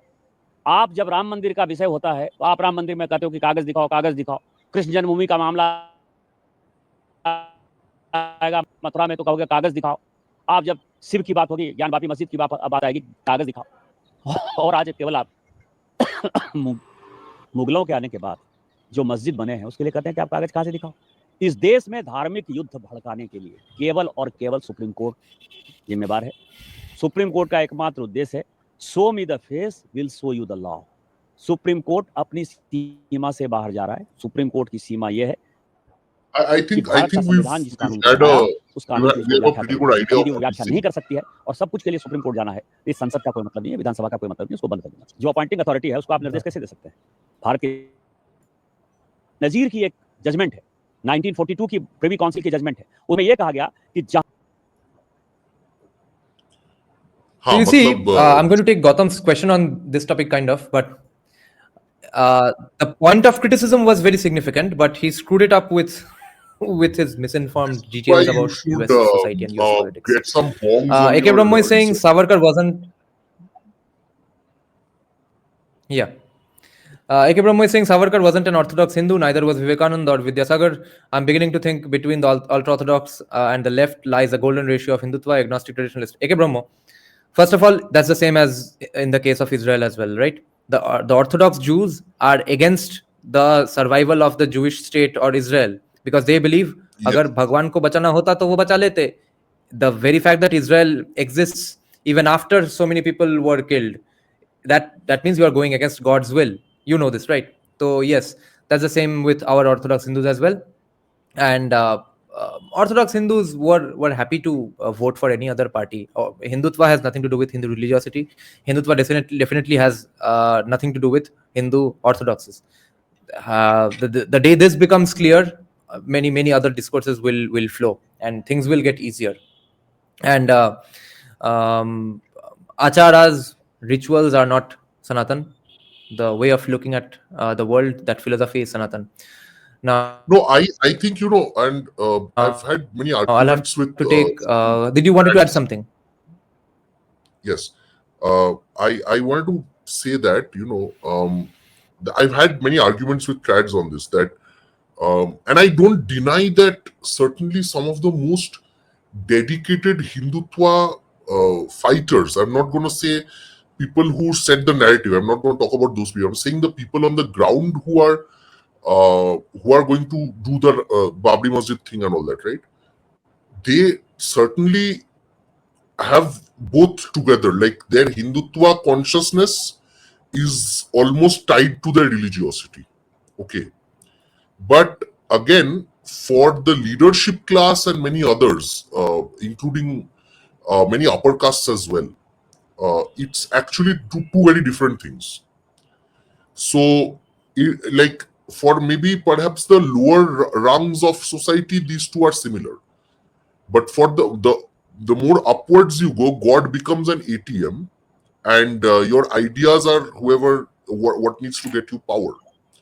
So for the higher classes and upper castes and all who rule the roost. So, for example, the Motuas in West Bengal, they are the most staunch Hindus I have seen, and they vote for BJP. So for them, religiosity and BJP and Hindutva are the same. Okay. And they are also very staunch, and they are also the biggest fighters for resistance in Bengal. In undivided Bengal, might I add. A lot of them are staunchly anti-Brahmin and therefore hate Hinduism. A lot of them are anti-Brahmin. Even then, they like Hinduism and are even pro-BJP. But they are staunchly No, anti-Brahmin. they might abuse the Brahmin. Listen, this is the funny thing. They might abuse Brahmin. See, majority of Motuas are, their worldview is Hindu. Okay. They will say that Guruchat Thakur and Harichat Thakur are avatars of Vishnu, okay, and Shiva. They will say that. They just don't like the Brahmins. Okay, it's as simple as that. For them, Brahmin is a caste who has taken a lot of benefits and not given much. So again, we might go into the argument of whether that is a right and wrong perception or whatnot. But the point I'm trying to make is that for a Motua Namashudra who is fighting for his survival, even now in West Bengal also. For them, that whole idea of BJP and Hindutva and Sangh and Hindutva, that is similar to their idea of religion, because to protect your religion, you must take up arms. That's what they think. Okay. Now they don't think so deeply, perhaps. And see, can you blame them? Like, they are living hand to mouth, most of them. Okay. They don't have a lot of money. They don't have resources. They are the worst victims of partition I've seen. Okay. And I've seen a lot of types of victims of partition. So having said that, they are the most staunch Hindus I have seen as well. But I have also seen other staunch Hindus who are very staunch. Matlab, they will keep upvas on 5 days, do all kind. They will, like Durga Puja, to aise niyam se karenge. Not every bong drinks and has mutton on Durga Puja. Many bongs actually follow every rule. Marriage mein bongs are so traditional about their marriage rituals. Ei niyam, that niyam, this niyam. Okay, they will think of 10 niyams. But then they go and vote for TMC or CPIM. I have seen that myself. So it's mainly this upper strata that has a difference that says that those who are in power, who are descendants of Tughlaq and Khilji and all, they are fine. We don't mind because they keep us happy, so we are happy. But BJP is bad for now. Why? BJP is led by Banias and this and that. BJP is led by a chaiwala. I can't tolerate it, but the day BJP comes, I can guarantee you these people will be the first ones to go to BJP's party office and register. Okay. But these are the people for whom the political identity is one of benefits. Okay. And these are the Hindus who are, again, it's all about material benefits for them. So the reason they pray to the gods is so that they get more money. The reason they vote for TMC and CPIM is because they need more money. They want more money. So the privileged classes question is how to maintain your privilege. But the people who have nothing, just their gods and the clothes on their back, for them, I guess Hindu and Hindutva, they are the same. But for these people, religion and party or ideology, both are all for earning more money and privilege in society. If tomorrow being a Hindu earns you money, they will be the biggest Hindus and Hindutvavadis or whatever. So totally depends on, I think, incentive structures, right? Yeah, and you see, therefore, Hindutva as a concept is a socio-political concept. It was straight out of the category of social science. It's not a theology category thing. Exactly. People don't get this at all. It's not like an Abrahamic religion where the political and the religion are tied together. It's not that. Yes. That's why Savarkar was not in any sense a staunch Hindu per se. A practicing Hindu in the staunchest sense, he wasn't. Yeah. Wait, we have some great comments now. I'll take Gautam's this question, then we'll move on to the more current affairs topics. Gautam is asking, don't you think that the left who say RSS didn't fight for freedom, usually it comes from guys who can't read decent English papers? I think academic left acknowledge they participated for freedom. I think we should stop defending at some level. I'm sick and tired of this. If they didn't fight for freedom, they didn't fight for freedom. Freedom मिलके क्या हुआ? Rahul Gandhi को prime minister बनाएंगे. So what did freedom get me?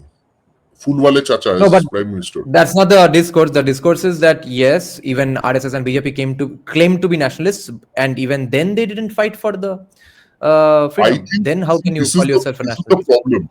If we're talking about academic discourse and writing a book on how RSS was nationalist and all, yeah, I obviously you got to do that. If RSS had brains, they would have funded 10 projects by now on that. They don't.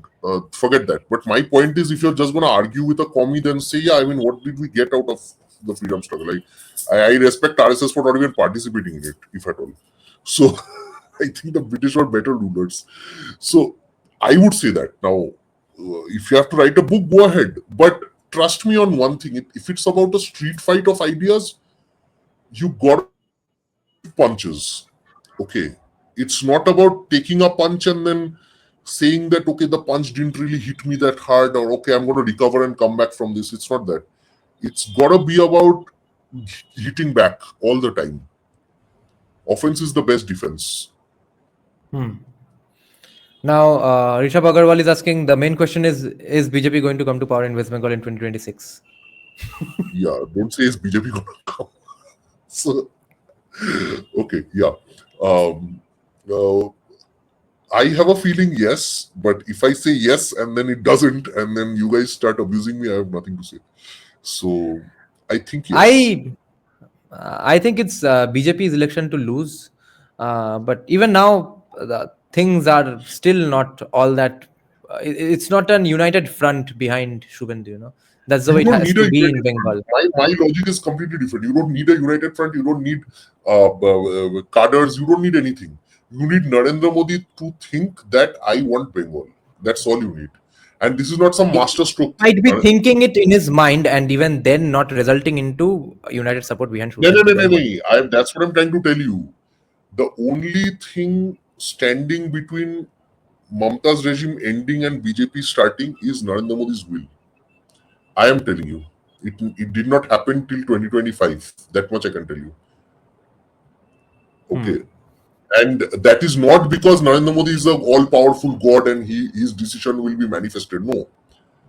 It is simply because the TMC is not a cadre-based party. It is not an ideology-based party. It is simply a group of people benefiting out of a system.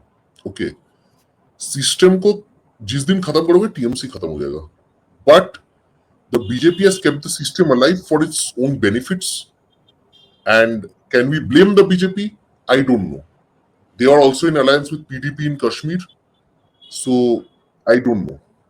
Okay. And can we also blame the BJP all the time when Bengalis have been voting for CPIM and TMC and Hindus in other parts of the country have been voting for Congress and Samajwadi Party and all these parties?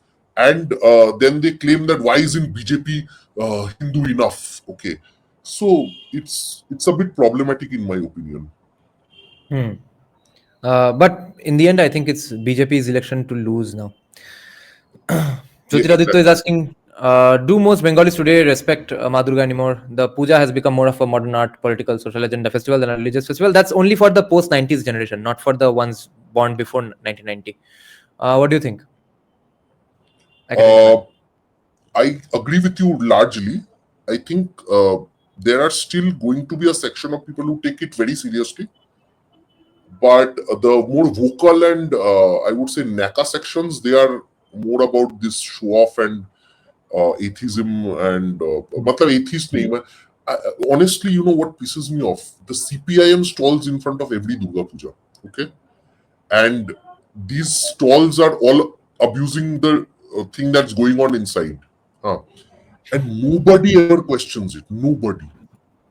And they have BJP, such awesome books as well. No, I don't blame the CPIM. They are anti-Hindu and they are showing it on your face. But What hurts me is the BJP doesn't have the brains to put up a stall beside it and call it Morijjapi victims stall. Okay, I would have done that.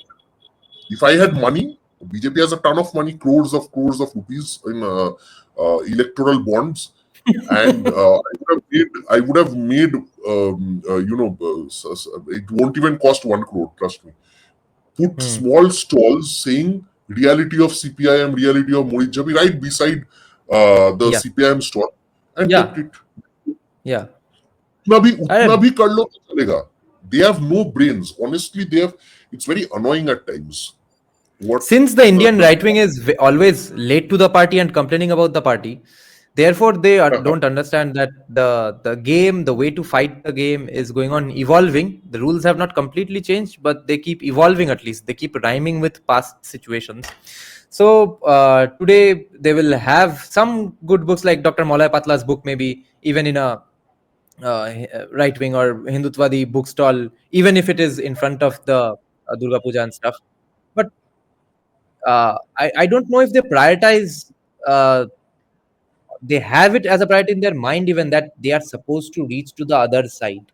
They will make a stall just for right wing people, so it will be fully saffron clad. There will be a picture of a Bharat Mata, and there will be books, good books like Dr. Maulay Patla's, and most books like there was no casteism before the British came, or it was a great thing that was going on before the British came. All of a sudden, British came. All of a sudden, Mughals came, and that's when every problem started, etc. All that stuff. But to attract attention, to gather the attention, to if you are being a reactionary, react goddamn at least nicely. So reality of CPM, reality of Morijjapi, those should be written on flexes and stuff, but they won't do that. They will think that doesn't go with the Hindu vibe, Hindu aesthetics of the stall, etc. Hindu symbology, the obsession with symbology, hence the obsession with naming everything Hindu and Sanatan, hence the end result of never ever conversing with the other side, never changing really minds directly. Whatever mind changing has happened in India has happened indirectly, without, in spite of their failed efforts, not because of their efforts.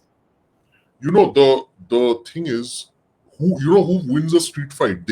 The one who keeps throwing punches without thinking. I'm not talking about a trained fighter. Matlab jujitsu jo janta hai and versus a random guy on the street. Okay, I'm talking about basically the panchayat election guys. Okay, as you know quite well. So two panchayat election guys, who wins? The guy who keeps hitting all the time. Okay, that's how they win. By the time the other guy even reacts or comes to his senses, he's punched 10 times more. And that's how the narrative war should be. And this is where the Vasudhaiva Kutumbakam and Ravan plane and all these people fail. That's how conservatives also fail. It's Let's face one fact: without Donald Trump, the Republican Party would have been washed out. And that's not the conservative movement, really. It's a sort of a different thing. It's a Hindutva movement. Yeah. Donald Trump is not at all a conservative. Donald Trump. Conservatism has already lost. Donald Trump and Elon Musk, they have girlfriends and wives and these kind of things. They are not in any way similar to a guy like Matt Walsh or even Matt Walsh, look at it, he attacks, right? He's so good at attacking the propaganda head on of the left. So dekho, it's always going to be the guy who attacks wins, and Trump won because he kept attacking. Even when Narendra Modi had to win, he kept attacking everyone. Manmohan Singh ko attack kiya everyone. Now he's talking about being a great statesman, but Narendra Modi sometimes shifts gears. But I'm saying only Narendra Modi or Donald Trump won't solve the issue. Daily Wire is doing it on the side. What are you doing? Right?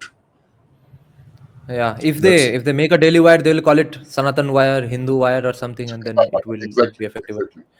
Lokavya is saying, ask Academic Man whether the Vedic religion will survive or not in the Bharat, referring to the end of Hinduism podcast. That seems to be his favorite podcast. That's the only podcast he ever talks about. In all of our live streams for the last 2 years, he has been talking about this one podcast.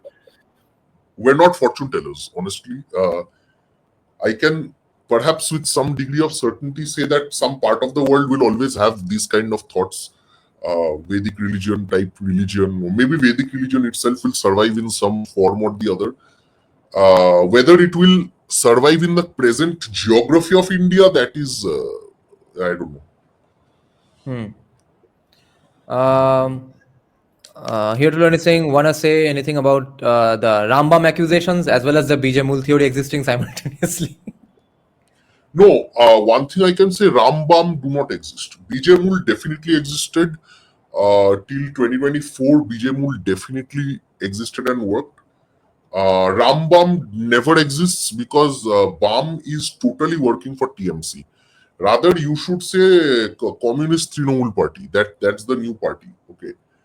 Because the CPIM has totally donated all its organs, vital organs, and whole body to TMC, hook, line, and sinker. And the CPIM in West Bengal is evolving into a Muslim party completely. It will become a Muslim party in the coming 5 years or so. Completely. Most of its leader will be Muslim. Most of its Brahmin leaders that we keep insulting and abusing on this channel are going to be kicked out slowly and surely. But yet, And, despite having Selim as the leader, a bunch of Hindu idiots will keep voting for CPIM. Okay, that's the reality. So, Yeah. Today, CPIM had its brigade, and they didn't really talk about Haragobindo Das, the idol maker, and his son, who were yes, they will. hacked to death. But when it was the time for Anis Khan, that's when they made a lot of hullabaloo, and they had that Insaf Yatra and stuff. Insaf was a Bengali word for those few days.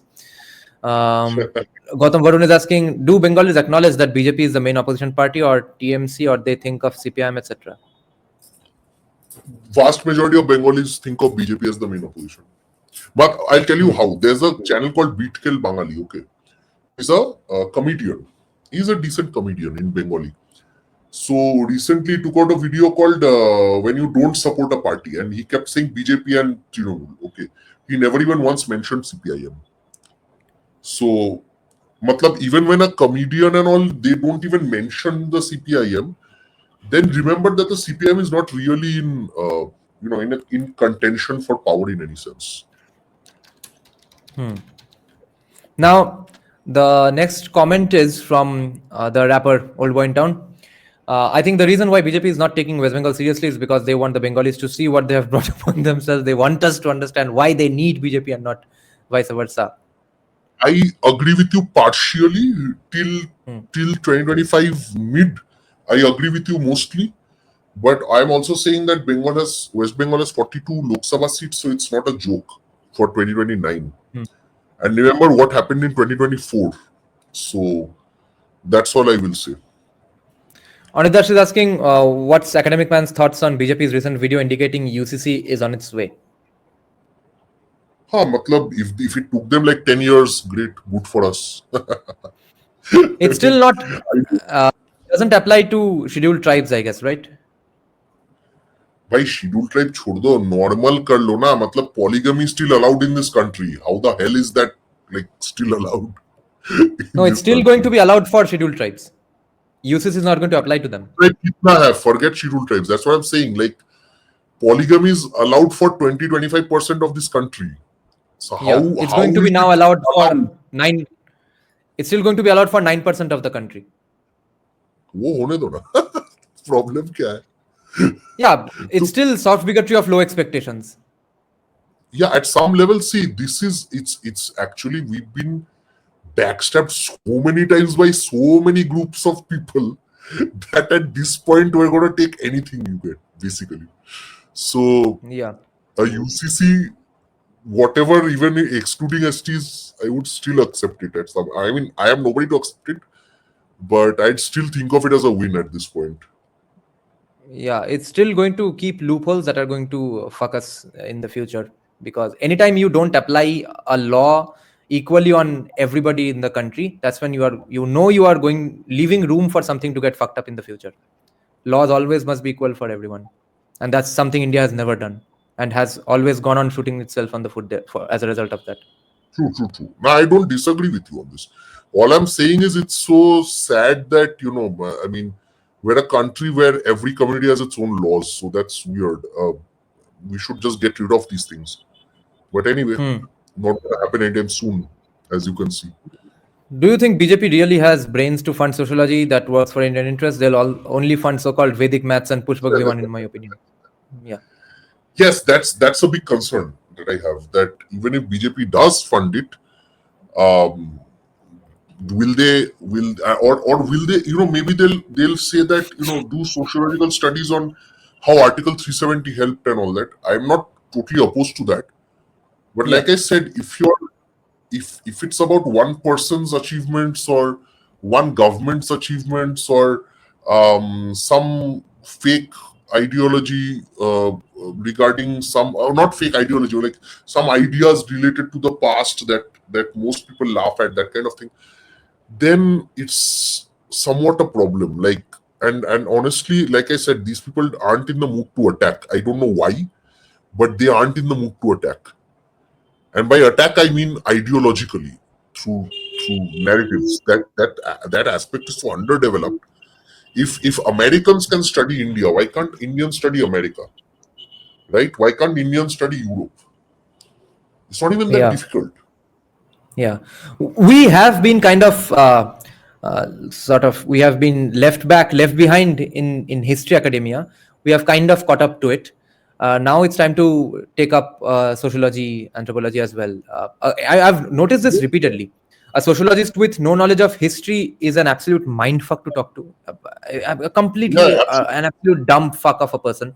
And a historian with no knowledge of sociology is similar. They have to go hand in hand. Otherwise, you're not solving any problems. You might have come up with cool sound bites and stuff for now, but even you are not going to cause any solutions for the country. This is how Dumontian idea works. You see, when you don't study that Brahmins got land grants, how many of us knew that Brahmins got land grants? I didn't know till a few years ago, 5-6 years ago. I didn't know. Okay, I didn't know. But I was always wondering why Brahmin leke itna problem kyun hai. Then I realized the Brahmins were a feudal elite. So that's how it worked. But if you're not learning history, how will you understand that how the past was full of people who were just very similar to us in a way. Learning history just proves, and I mean, people pretend that back then people were backwards. People have always been. Even now, people are backwards. People are not ultra modern and awesome and logical right now. Okay, I think history, a good reading of history and historical sociology and all prove, and comparative history prove that people are very similar always. They have always gone for money, sex, power, all these things. Okay, most people. And even when the people didn't go for that, they were ascetics who kind of used that thing as a brand value to reject other people. So it's always going to be, you're always going to relate to people in the past if you read good history, critical history. And that's where that's the problem. We think of the past as a different country. Yeah, even the some sannyasis and purohits who have rejected sex for showing austerity and stuff often conveniently suggest that the woman must have sex with me, your wife must have sex with me, and then she'll breed babies. It's because you are important, that's why it's not happening. So people use the ritual backdoor to justify anything. Most of Mahabharata was Brahmins telling Kshatriyas that, bro, you're a loser. Basically, if you read the Mahabharata, it's all about how Kshatriyas fuck up and Brahmins then come to save the day and shit. Anyway. Okay, then we'll end today's live stream with this question, which DJ did not elaborate on. I asked you to elaborate. What do you mean by Ambedkar dictatorship? But I'll ask you then. What do you think the question means, and then answer it. I don't know. Is he talking about SC/ST Act and stuff?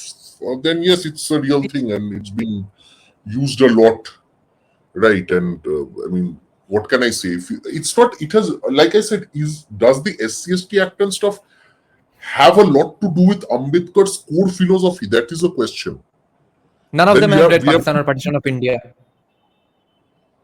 No, not just that. Even Dr. Ambedkar in his parliament speeches, we must read these. And I think that if we read, and what my understanding of the little that I read of Ambedkar, actually I still read more than most people.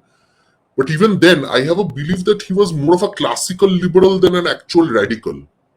Of course, there were some ideas in him that were radical, which of course, if he was pissed off, So he became more and more angry.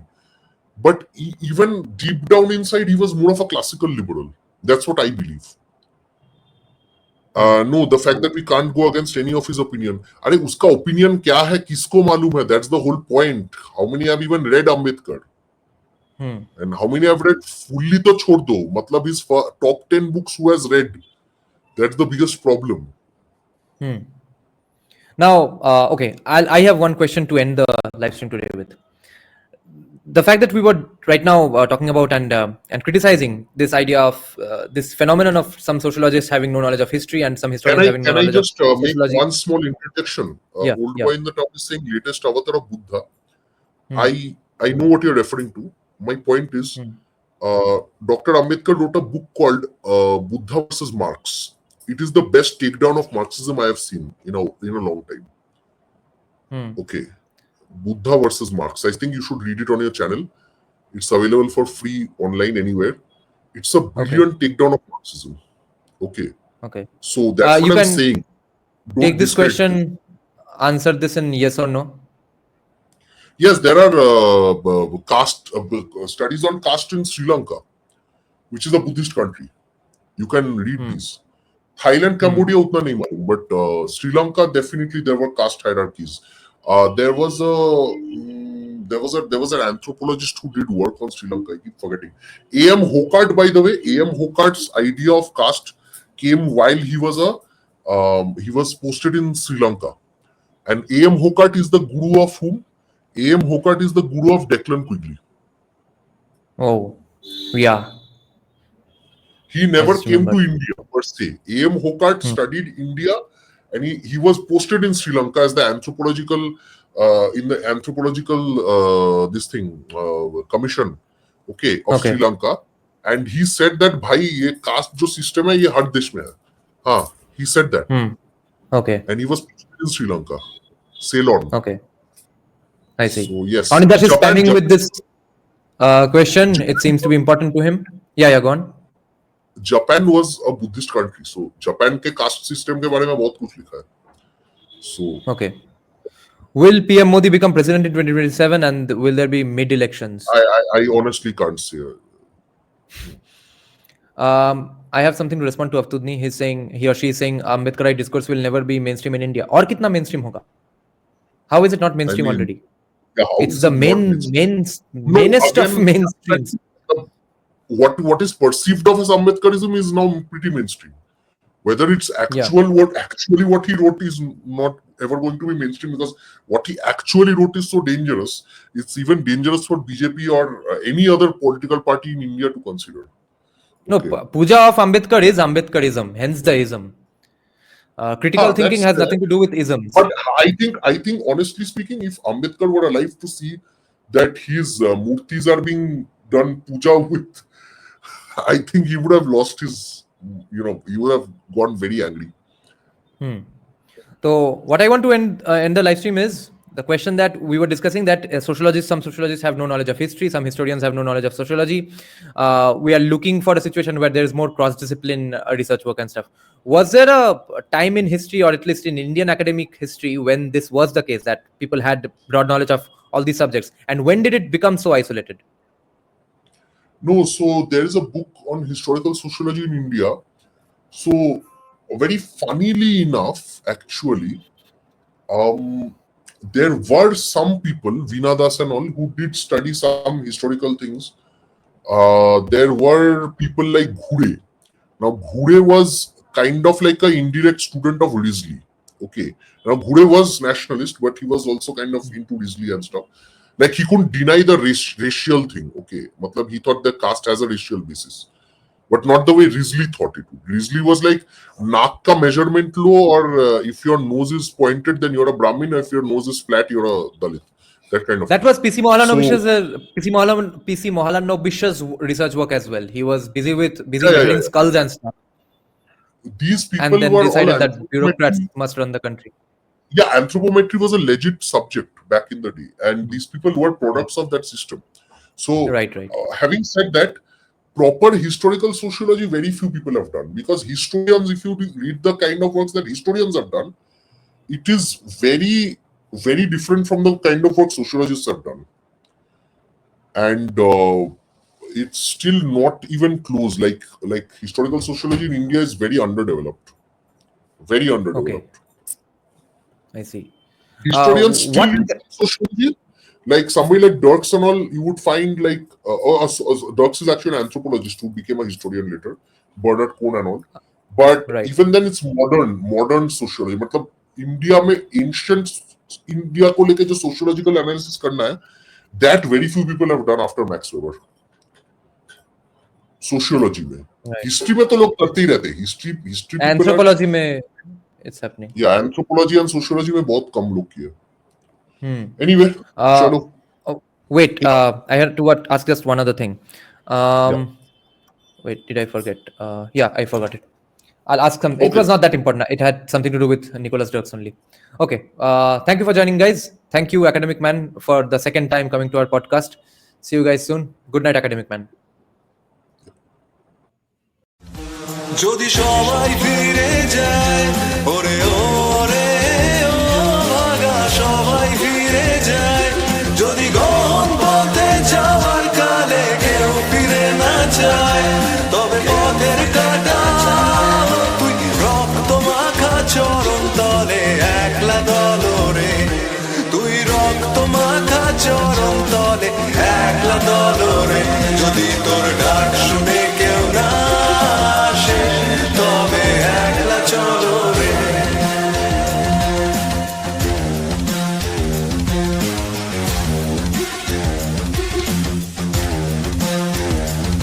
যদি আলো না ধরে ওরে ওরে ও ভাগা আলো না ধরে যদি ঝড় বাদলে আধার রাতে দুয়ার দেয় ঘরে তবে বজ্রা নলে আপন বুকের পাঁজর জ্বালিয়ে নিয়ে একলা চলো রে আপন বুকের পাঁজর জ্বালিয়ে নিয়ে একলা চলো রে যদি তোর ডাক শুনে কেউ না আসে তবে একলা চলো রে